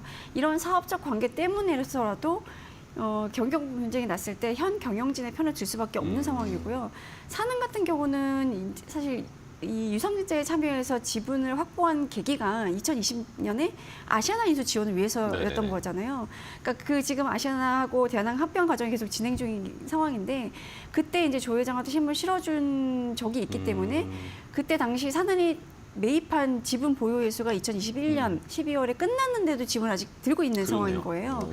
그리고 2020년 지분 매매했을 때 산은 그리고 조 회장 그리고 이제 한진칼이 네. 대한항공, 아시아나항공의 통합을 전제로 한 투자 합의서에 서명을 했었어요. 근데 그때 합의서 내용 중에 조 회장이 보유 지분 5.82%를 산은에 담보로 제공을 했고 네네. 일부 지분 매각 권한도 산은에 넘겨줬어요.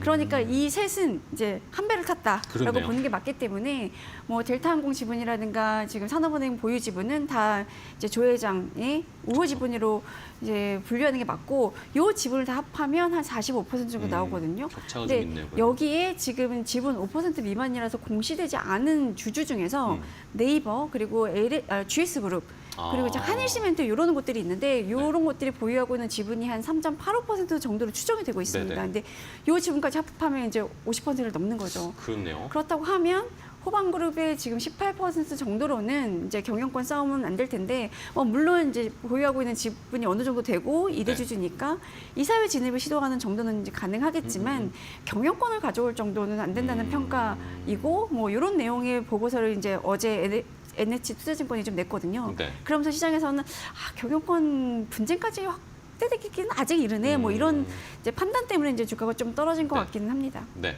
자, 그럼 말씀해 주신 것처럼 어쨌든 델타라는 또 파트너가 있고 네. 델타항공, 뭐 산업은행도 있고 이런 걸 따지면은 뭐 총수 일가가 가지고 있는 지분보다는 늘어나니까 격차는 좀 호반 그룹이랑 멀어질 가능성이 있는데 뭐 그렇다 치더라도 만에 하나 호반이 조금 더 공격적으로 나서겠다, 네. 지분을 더 매입하겠다, 뭐 이런 가능성도 있지 않습니까? 최근에 뭐 LS 그룹도 약간 터치하고 있고 한진 쪽도 약간 터치하고 네. 뭔가 어쨌든 호반 내에서도 뭔가 스토리가 있는 것 같아요. 그러니까 호반그룹이 사실 요새 M&A 시장의 큰 손, 네. 뭐 M&A 시장의 주요 원매자 뭐 이렇게 이제 많이 그러니까요. 거론이 되고 있는데 그 배경이 보유 현금이 워낙 많습니다. 아. 일단 지난해 말 기준으로 보면 호반그룹의 현금 및 현금성 자산이 총 1조 3천억 원 정도에 달하거든요. 오. 근데 이 중에서 우리가 이제 담보나 질권 설정이 네. 되어 있어서 쓰기 어려운 현금이 얼마냐도 좀 발라봐야 되는데 그 현금 해봤자 300억 원 정도. 그러니까 아. 이 1조가 가용할 수 넘네요. 있는 이제 1조 3천억 원 중에 한 3% 정도밖에 안 되는 거예요. 그럼 실제로 지금 당장 1조를 쓸 수 있다라는 그쵸. 얘기인 네. 거고, 이제 당장 지분 차이가 나지만 한진갈 지분 추가로 매입할 수 있는 여력은 충분하다고 이제 시장에서는 보고 있고요. 그래서 사실 이제 조단위 매물이었던 그 MBK가 팔았던 두산 공작기계 네. 있잖아요. DN솔루션스로 이름 바꾸고 최근에 뭐 수요측했다가 이제 상장 철회했던 두산 공작기계가 매물로 나왔을 때나 HMM 이런 데들이 이제 매물로 나왔을 때 유력한 원매자로 거론이 네네. 되기도 했었어요. 호반그룹이.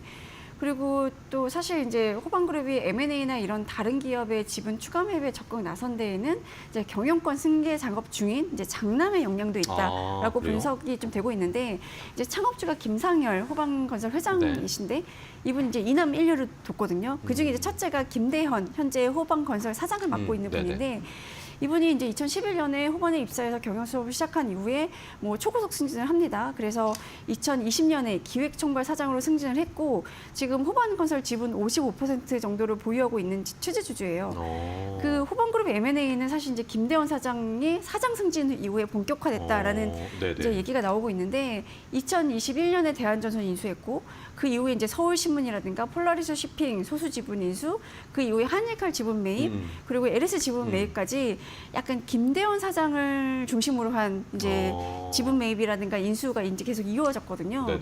그러니까 이분이 사실 2019년에 기업형 벤처 캐피탈, 우리가 이제 CVC라고 하잖아요. 플랜 H 벤처스를 설립해서 한 30여 곳이 넘는 이제 기업의 초기 투자를 단행하기도 했으니까 투자라든가 M&A 어느 정도 좀 일가견이 있고 이거에 대한 경험치가 좀 쌓여 있기 때문에 뭐 호반그룹이 사실 이제 보면 건설업이 메인이기 때문에 신사업 진출도 해야 되고 이런 상황에서 보유 현금도 있고 이런 거에 대한 지식이라든가 뭐 투자 철학 이런 경험도 것들을 갖고 있고. 있는 장남이 이제 승계를 하고 있는 상황이고, 그러니까 여러 가지가 맞아 떨어져서 호반그룹이 이제 M&A를 통해서 좀 확대할 거다, 확장할 거다. 그 이제 대상에는 한진칼도 있고 LS도 있다라는 이제 분석이 나오고 있는 겁니다. 알겠습니다. 자, 이렇게 권서현 센터장과 분석을 해보니까 이제 밑그림이 나오네요. 호반 그룹 측에서 요즘 어쨌든 새로운 신사업에 진출하기 위해 한 전략을 짜고 있고 돈은 실타는 많고 그러면서 어떤 사업에 지금 진출을 어디에 드라이브를 걸지도 저희가 잘 지켜보면 여기에서 또 투자 포인트 수익을 낼 수 있는 우리가 또 힌트도 얻을 수 있을 것 같습니다. 자, 오늘 이데일리 마케팅 센터 권서현 센터장과 함께 한진과 호반그룹의 최근의 경영권 문제 가능성 한번 자세히 분석해봤는데요. 좋은 인사이트 주셔서 감사하고요. 다음 시간에 또 뵙겠습니다. 네. 고생 많으셨습니다. 감사합니다. 네.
안녕하세요. 매트고 신섭입니다. 오늘의 주제는 무디스 신용등급 강등, 저가 매수 기회로 주가 반등세, 유나이티드 헬스그룹 폭락 후 주가 진정세, LG, 엔비디아 암진단 AI 공급 소식 관련 유라클 급등세입니다.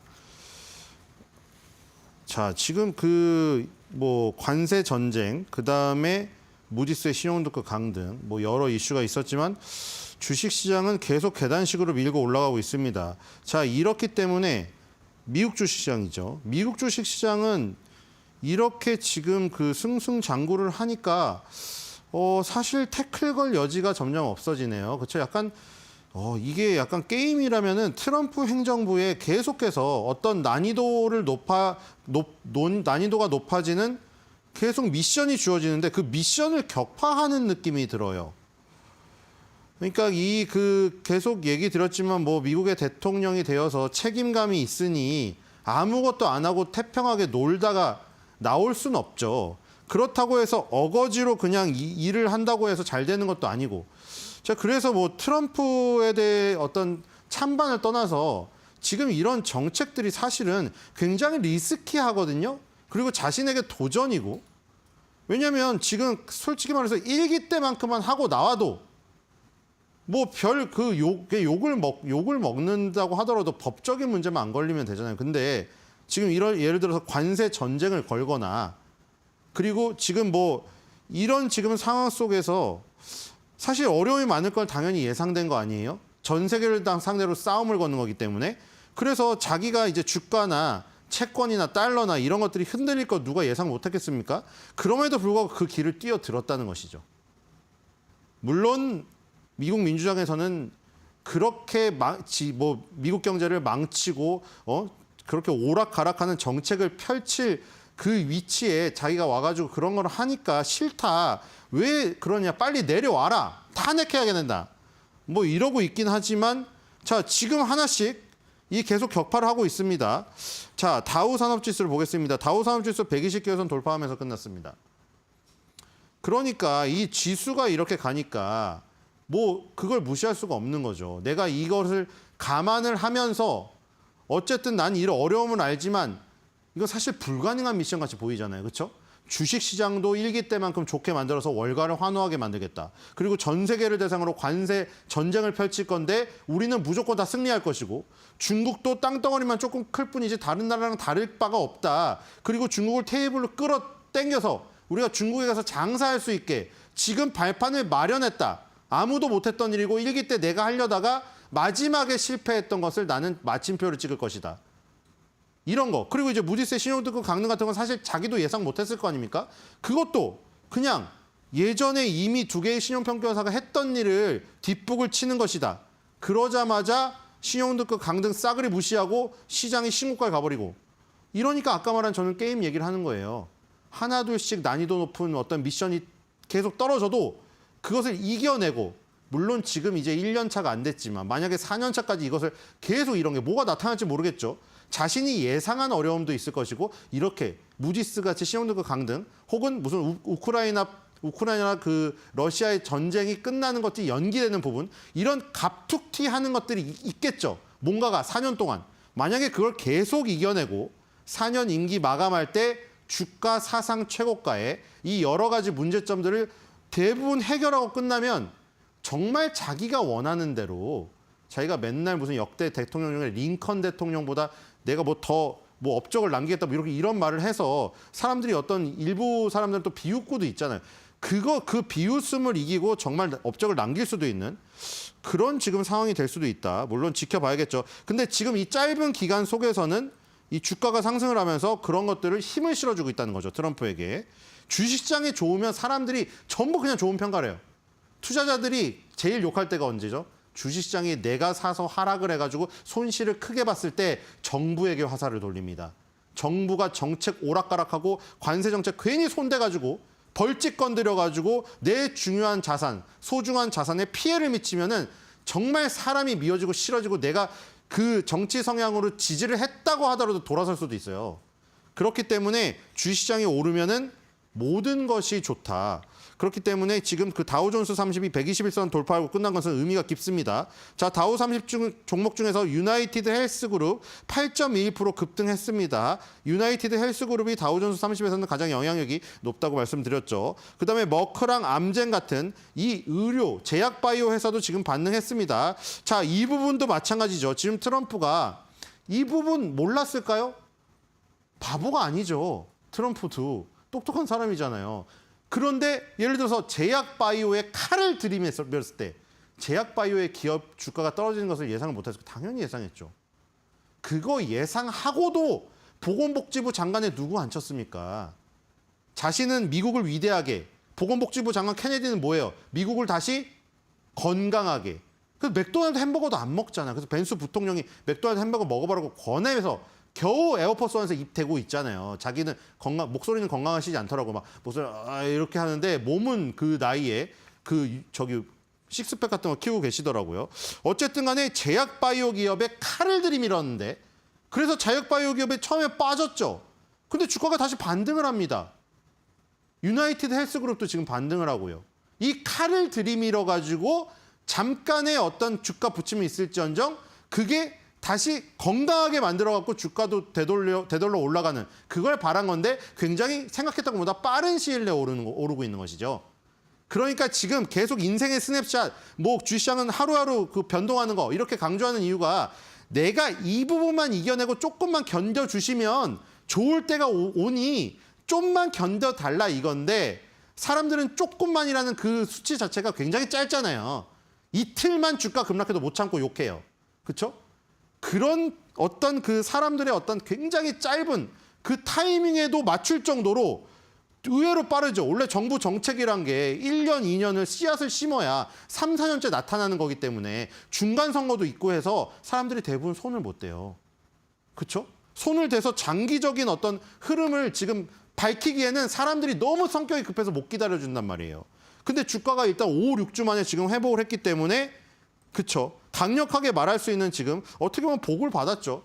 운이라면 운이고 실력이면 실력일 겁니다. 어쨌든 결과로 말하는 것이니까요. 나스닥도 마찬가지죠. 나스닥도 지금 양봉을 뽑으면서 19,215.46 지금 2만 선에 지금 도전을 하고 있습니다. 자, 만약에 주가가 지금 다 좋아지면 모든 것이 지금 다 설명이 돼버리는 상황이죠. 모든 지금 여러 가지 행동들이 다 설명이 됩니다. 주식시장 너네 수익을 주기 위해서 내가 했던 행동들이다. 바로 증명을 한 달 만에 해버리면은 그렇죠? 앞으로 더 힘이 실리게 되죠. 이렇게 내가 보여줬으니 앞으로도 좀만 보셔 이 예시죠. 이그젠플로 예를 들은 거예요. 이렇게 조금만 참으면 행복이 오니 조금만 참고 나를 믿어보십시오. 내가 또 증명하겠습니다. 이렇게 되면 정말 선순환이죠. 처음에 첫 단추가 잘 껴지는 거니까. 지금 첫 단추 아주 잘 끼워지고 있어요. 트럼프 2기의 첫 1년은요. 자, 이 나스닥을 보면 길리어드 사이언스가 3.57로 1위입니다. 마이크로 스트레치가 지금 2위죠. 비트코인이나 이더리움이나 뭐 지금 굉장히 암호화폐가 또 좋아요. 바이오젠이 또 3위고요. 여기도 지금 길리어드 사이언스랑 바이오젠, 제약바이오가 또 1, 3위를 차지하고 있죠. 나스닥도 그렇죠. 자, 제약바이오 기업이 의외로 칼을 댔음에도 불구하고 지금 굉장히 좋은 흐름을 보이고 있습니다. 자, S&P 500입니다. S&P 500도 마찬가지죠. 5,963.60입니다. 6,000이 눈앞에 있어요. 6,000이. 자, 어느덧 마디지수 때 지금 다 올라오고 있는 모습이죠. 자, 이렇게 주가가 지금 회복을 하고 있다는 겁니다. 자, S&P 500, 마이크로소프트, 엔비디아, 애플 순위 그대로 유지되고 있고요. 엔비디아가 2위에 올라왔고 애플이 지금 떨어졌습니다. 애플만 어제 3개 종목 중에서 마이너스를 기록을 했고요. 그리고 테슬라가 지금 계속 또 부진하네요. 2.25 떨어지고 있는 지금 상태입니다. 테슬라의 부진이 계속되면 또 이제 테슬라 갖고 계신 분들은 조금 좀 슬프긴 할 겁니다. 자, 마지막 필라델피아 반도체 지수입니다. 필라델피아 반도체 지수가 가장 조금 떨어져 있는데 5,000을 회복했다가 다시 5,000 밑으로 갔다가 지금 4,897 지금 유지하고 있죠. 자, 반도체 종목이 조금 약세를 보이고 있는 모습이 저기 포착이 되고 있고요. 자, 네, 다시 펴드릴게요. 이게 S&P 500이고 필라델피아 반도체 30종목입니다. 자, 여기서는 온토 이노베이션이 1.03으로 1위고요. 1위한 종목의 수익률이 1.03밖에 되지 않죠. 온토 이노베이션은 여러분들은 KLA라는 종목을 잘 알고 계실 겁니다. 바이든 대통령 때 우리 삼성 반도체 평택 공장 그 방문했을 때 뒤에 런닝맨처럼 여기 붙이고 등장한 거 기억나시나요? KLA 계측, 어플라이드 머티리얼즈 증착 이렇게 붙여서 지금 나왔죠. 랩 리서치 시각. 그러니까 각 자기의 분야에 맞는 걸 달고 나온 거예요. 그때 KLA는 계측 분야의 왕이에요. 세계 장비 업체에서는 5위고요. 근데 그 계측 장비 그 계열에서 온토 이노베이션이라는 업체도 있습니다. 그래서 KLA와 경쟁회사, 계측 장비 쪽에 강점을 갖고 있는 반도체 장비 회사다. 이렇게 보시면 될 것 같고요. 반도체가 조금 약세를 보이는 부분은 있지만 어쨌든 필라델피아 반도체도 따라오고 있다는 모습이고요. 그다음에 지금 미국 증시 특징 주는 길리어드 사이언스를 한번 보도록 하겠습니다. 길리어드 사이언스 지금 21선 돌파하고 지금 위로 뿅 올라왔죠. 자, 길리어드 사이언스도 마찬가지입니다. 그동안 계속 리베이트를 제공했었죠.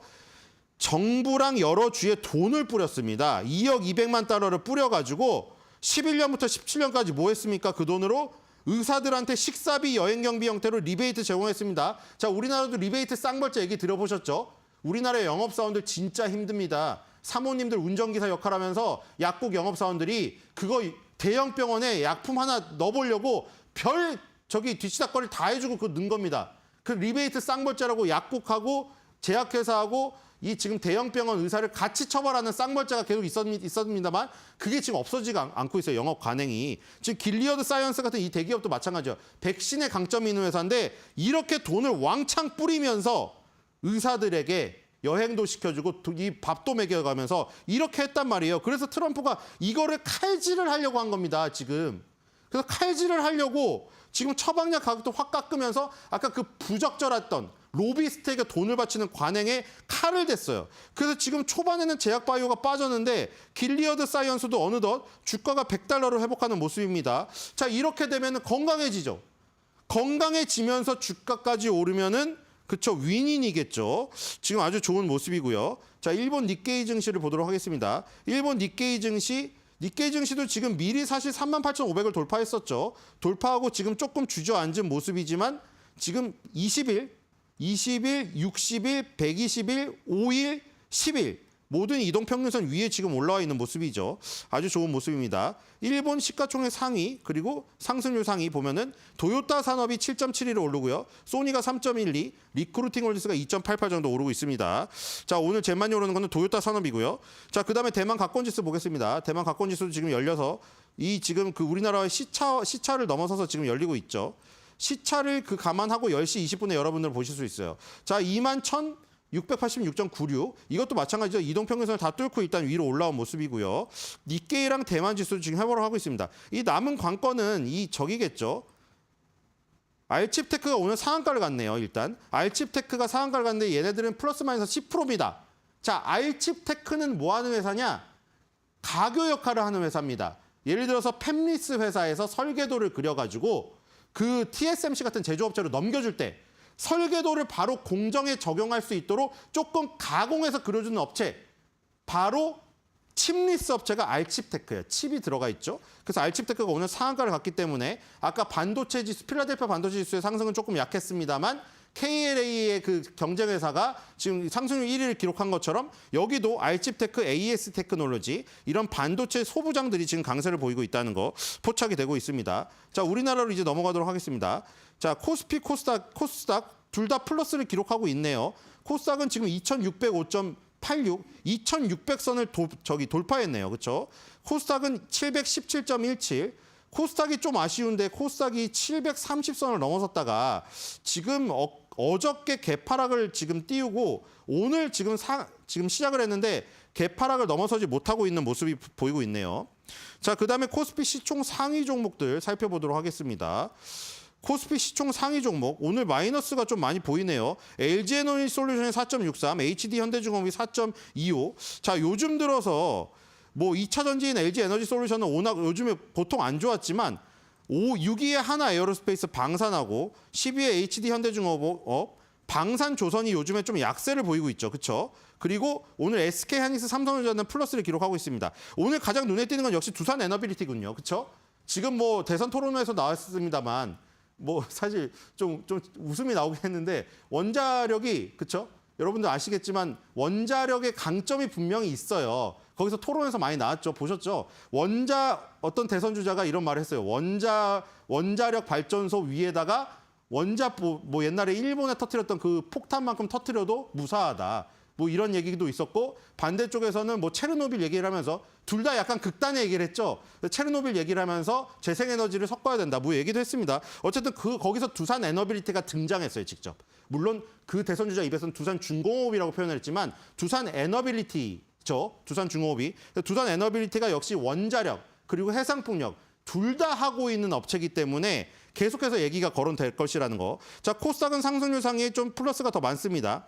펩트론하고 리가켄 바이오가 지금 많이 오르고 있네요. 펩트론, 리가켄 바이오, 그다음에 ABL 바이오, 알테오젠까지. 자, 오늘 기술 수출 플랫폼 4대 업체가 다 오르고 있습니다. 역시 지금 기술 수출 플랫폼 우리나라는 이 모델로 나가야 된다는 것이고 아쉬운 거는 역시 오늘 또 LG에너지 솔루션이 코스피에서 급락을 하자 지금 코스닥도 에코프로비움 에코프로가 또 급락을 하고 있군요. 지금 한도 끝도 없이 지금 빠지고 있는 상황입니다. 자, 상승률 상위 섹터는 지역화폐가 가장 많이 오르고 있고요. 유라클이 지금 종목의 특징주인데요. LG에서 엔비디아 암진단 AI 공급 소식이 있는데 지금 암진단 AI 모델 엑사운 패스를 유라클이 공급한다는 소식에 급등하고 있습니다. 자, 오늘 특징주 유라클까지 알아봤고요. 오늘의 한 주 매도평입니다. 무디스가 신용등급 강등을 했지만 미국 시장은 그냥 거침없이 하이킥을 외치고 있죠. 그래서 오늘 한 줄평, 신용등급 하향하니 주가는 상향하네.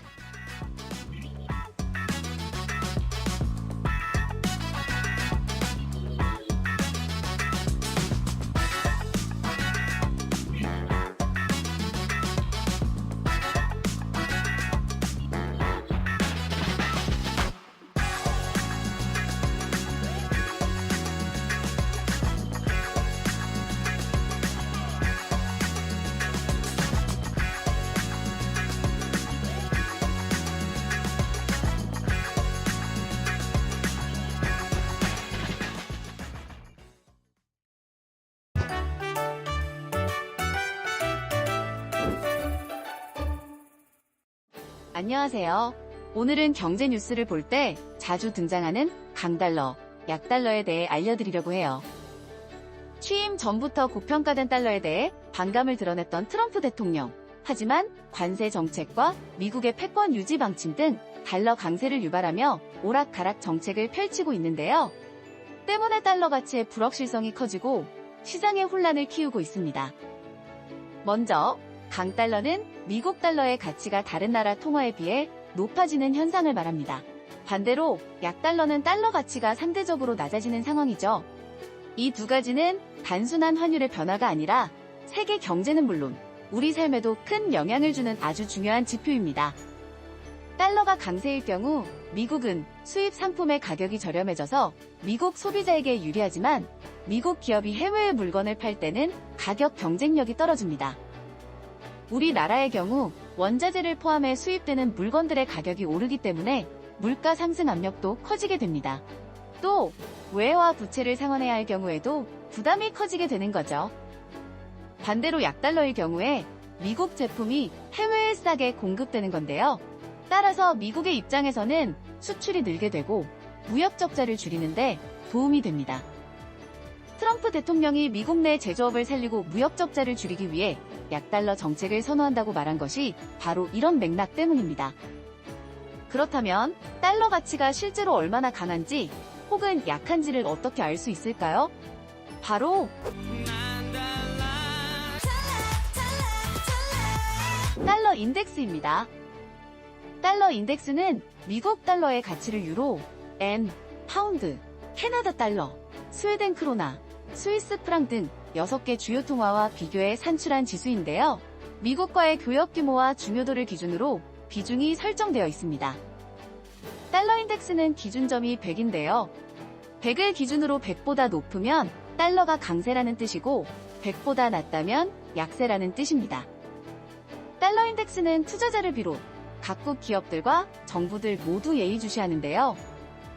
달러 인덱스가 오르면 원달러 환율도 같이 오르고 금이나 원유 같은 주요 원자재 가격은 하락할 가능성이 커집니다. 또한 미국 제품의 가격 경쟁력이 하락하고 신흥국들의 경우 달러 부채 부담이 커지고 통화 가치 하락이나 증시 약세로 이어질 수 있죠. 그래서 투자자를 비롯해 다양한 경제 주체들이 이 지수를 예의주시하고 있습니다. 강달러, 약달러, 그리고 달러 인덱스까지 이해가 되셨나요? 내일은 더 달라진 모습으로 찾아올게요. 행복한 하루 되세요.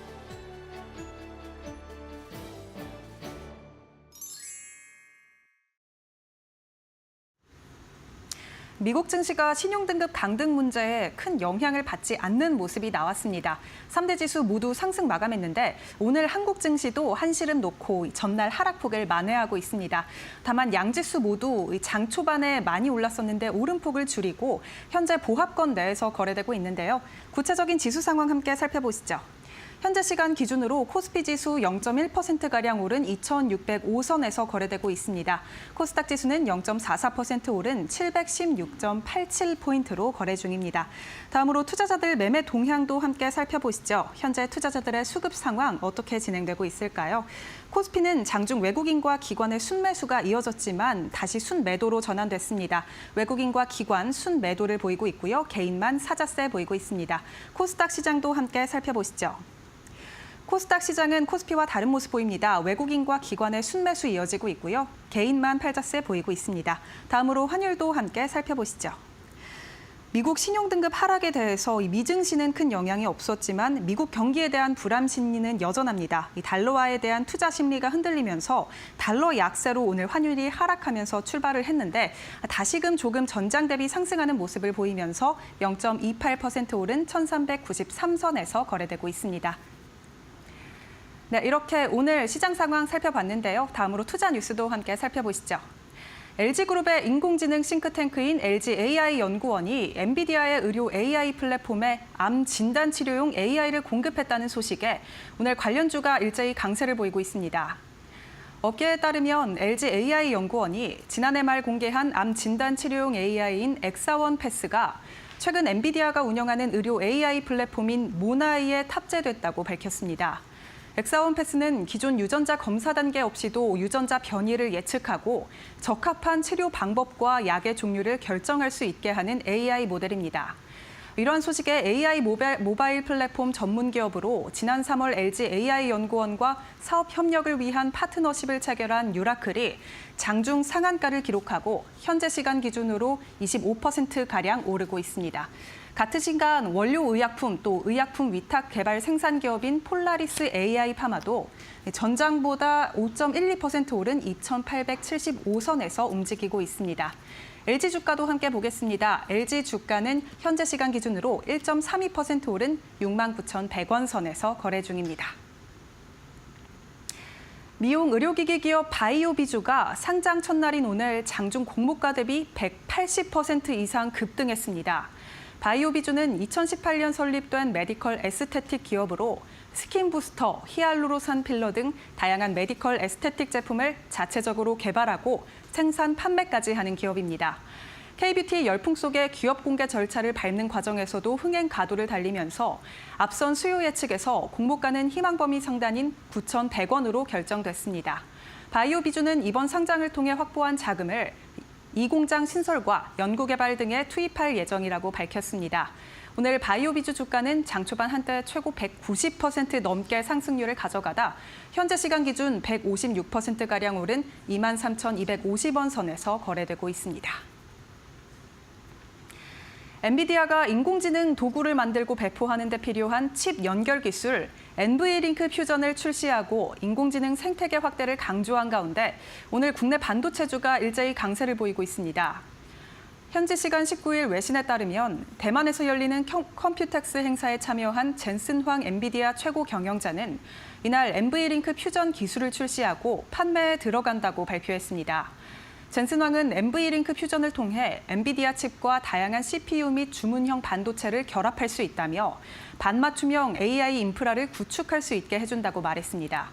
이에 증권가에서는 엔비디아의 AI 생태계 확대에 엔비디아와 협력 중인 SK 하이닉스 등의 국내 반도체 기업의 기회가 될 수 있다는 기대감을 내놓고 있습니다. 이에 오늘 SK 하이닉스 주가는 장 초반 강세를 보이며 하루 만에 20만 원 선에 회복했습니다. 현재 시간 기준으로 2.18% 오른 20만 3,500원 선에서 거래 중입니다. SK 하이닉스와 협력 관계에 있는 한미 반도체 주가도 함께 보겠습니다. 장 초반 상승하다가 현재 보합권에서 거래되고 있습니다. 삼성전자 주가도 현재 0.1%가량 오른 5만 6천 원 선에서 거래되고 있습니다.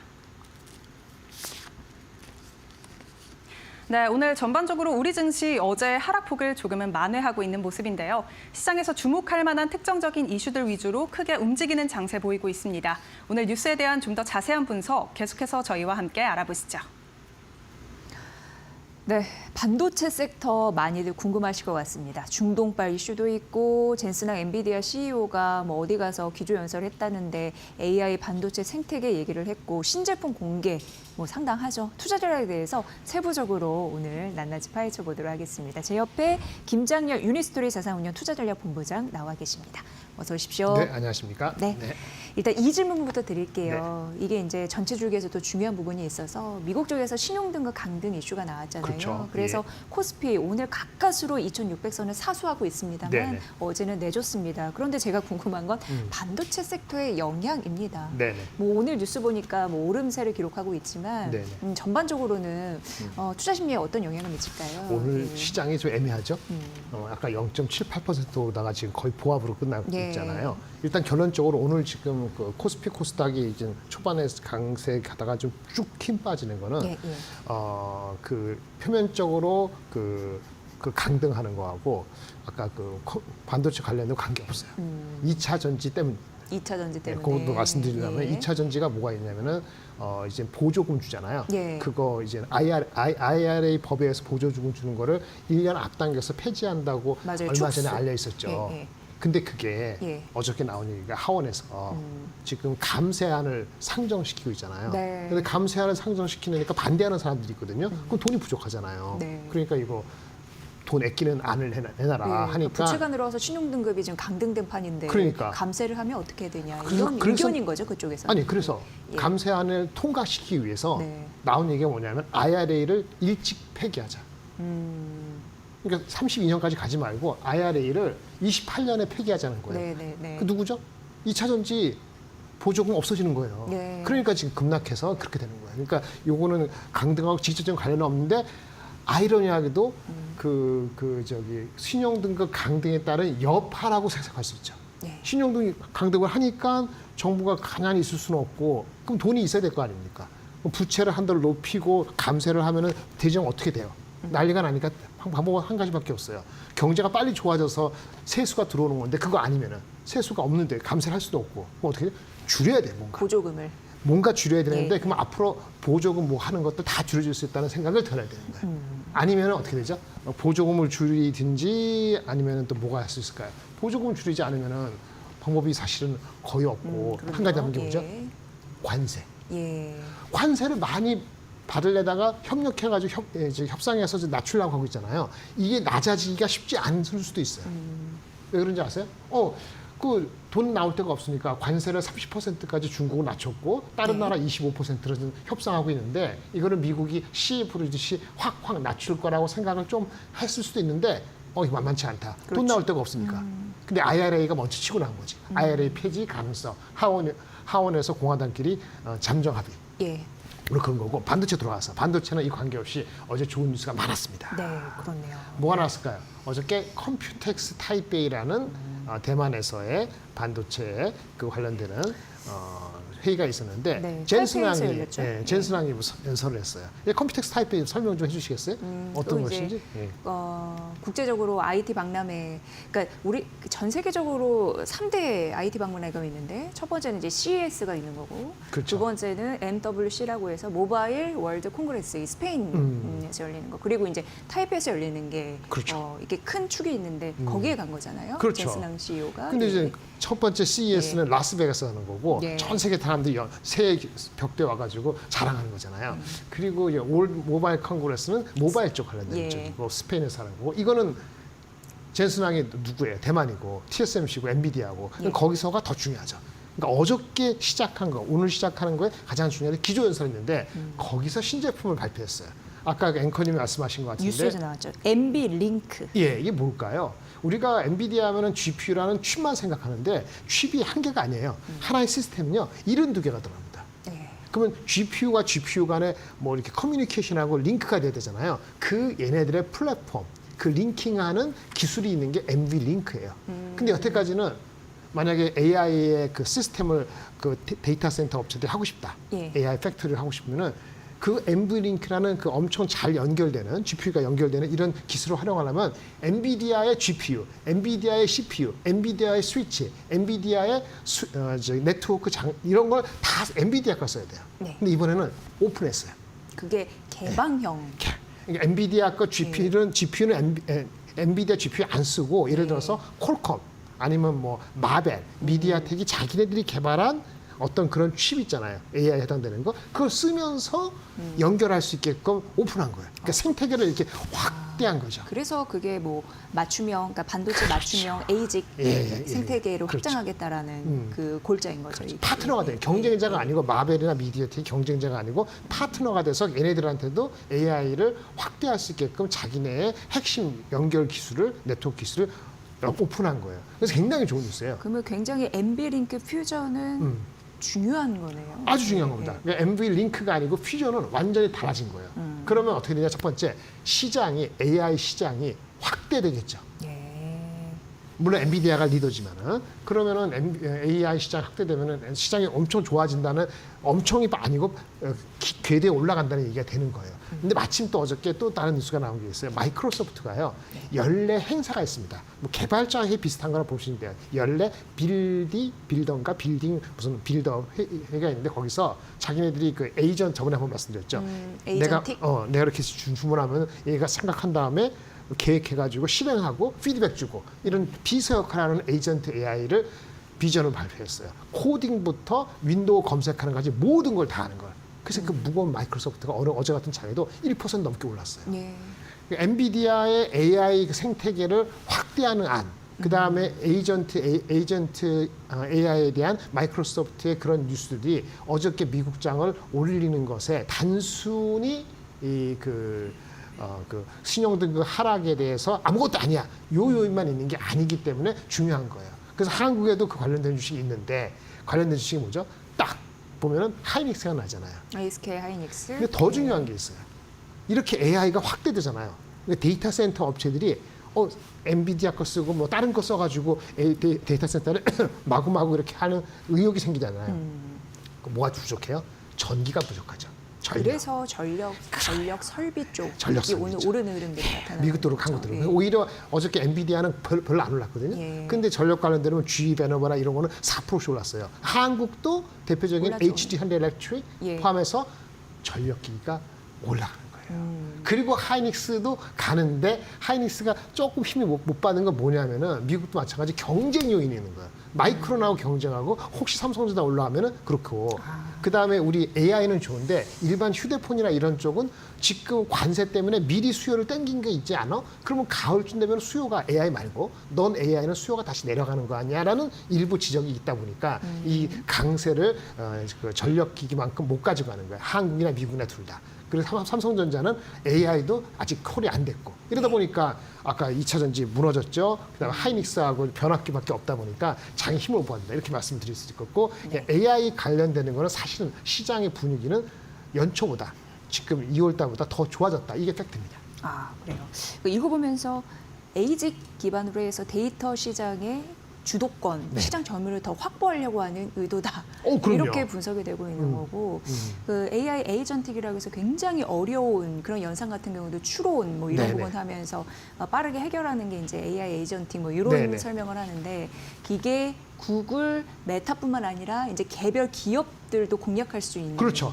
그런 제품이라는 거잖아요. 예, 생태계가 확대되는 겁니다. 속도는 아주 뭐 이렇게 드라마틱하지 않더라도 분위기가 한 3년을 보는 거니까 보는 사람들은 뭘 사겠어요. 그러면 이제 뻔한 거죠. 마이크로소프트라든지 엔비디아 사야 되는 거고. 그런데 전력이 부족하니까 지금 당장에 인프라가 부족하네. 전력기기부터 사는 거예요. 이렇게 말씀드렸습니다. 네, 역시나 뭐 AI 반도체 시대에 필수적으로 따라가는 연간 섹터가 눈에 띕니다. 그런 흐름으로 오늘장도 낙수 효과를 일장 받은 그렇습니다. 거죠. 네. 이렇게 설명할 수 있고 최근 중동발 이슈도 꽤 영향력이 좀 컸습니다.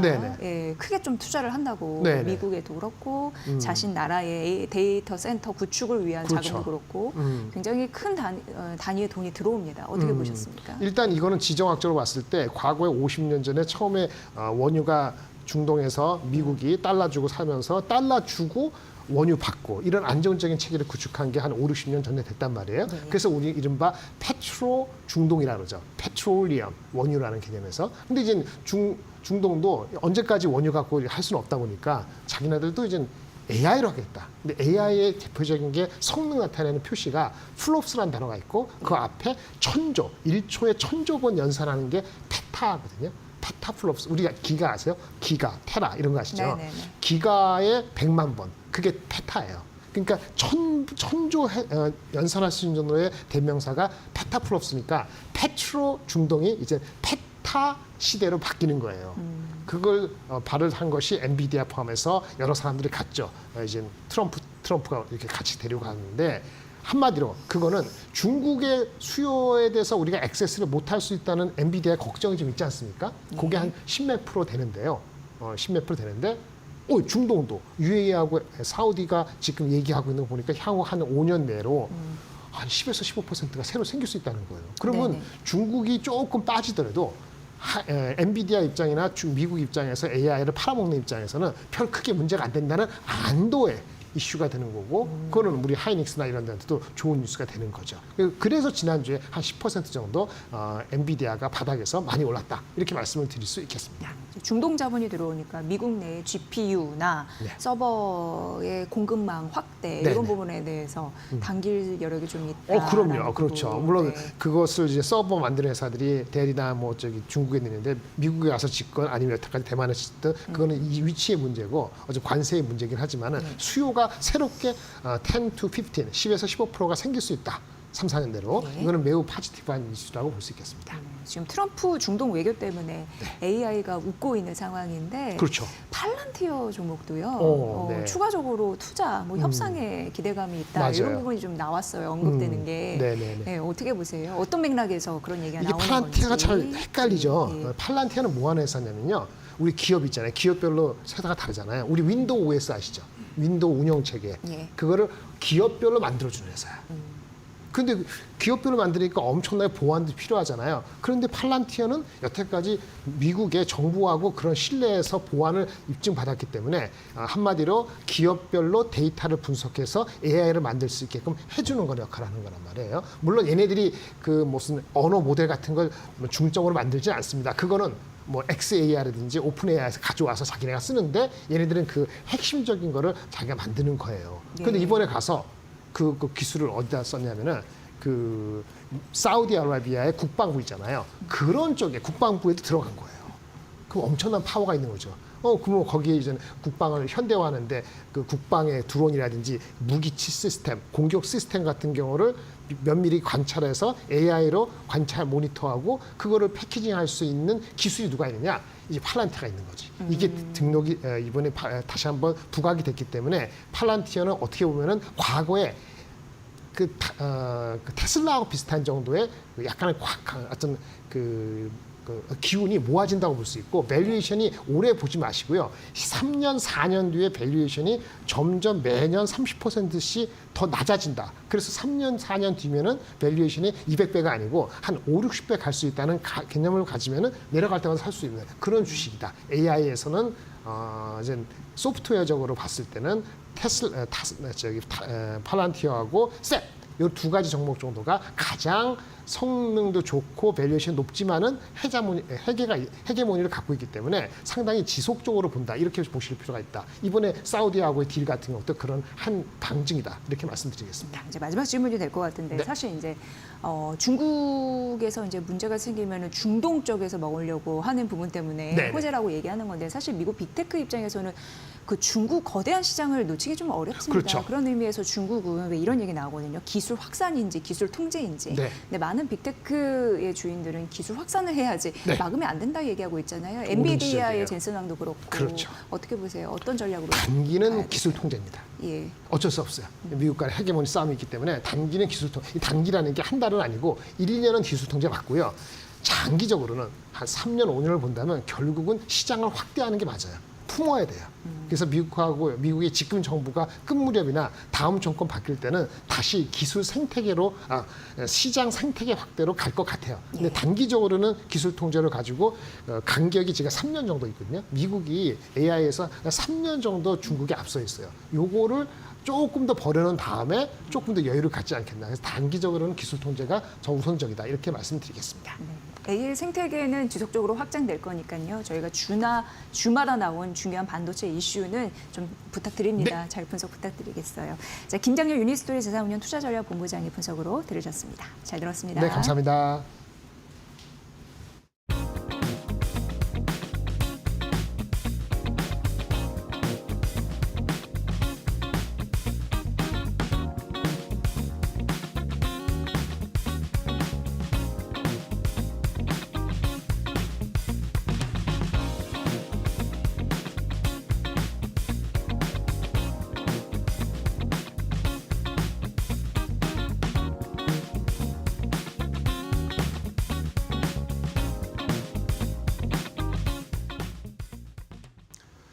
자, 우리 시장 오늘 뭐 견조하게 흐름을 이어가고 있는데 이번 주나 뭐 다음 주까지는 IT나 AI 관련된 이벤트들이 굉장히 많아요. 지금 뭐 대만에서 컴퓨텍스 이야기 나오고 있고 구글도 연례 개발자 회의하고 마이크로소프트도 하고 뭐 다음 주에는 또 엔비디아 실적 발표 있잖아요. 이런 것들을 이 뉴스를 잘 팔로우 하셔야 투자의 또 연속성을 이어가실 수 있을 것 같습니다. 네, 오후까지 성공 투자하시고요. 저희는 좋은 전략 갖고 내일 이 시간 여러분을 찾아뵙겠습니다. 함께해 주신 여러분 고맙습니다. 고맙습니다.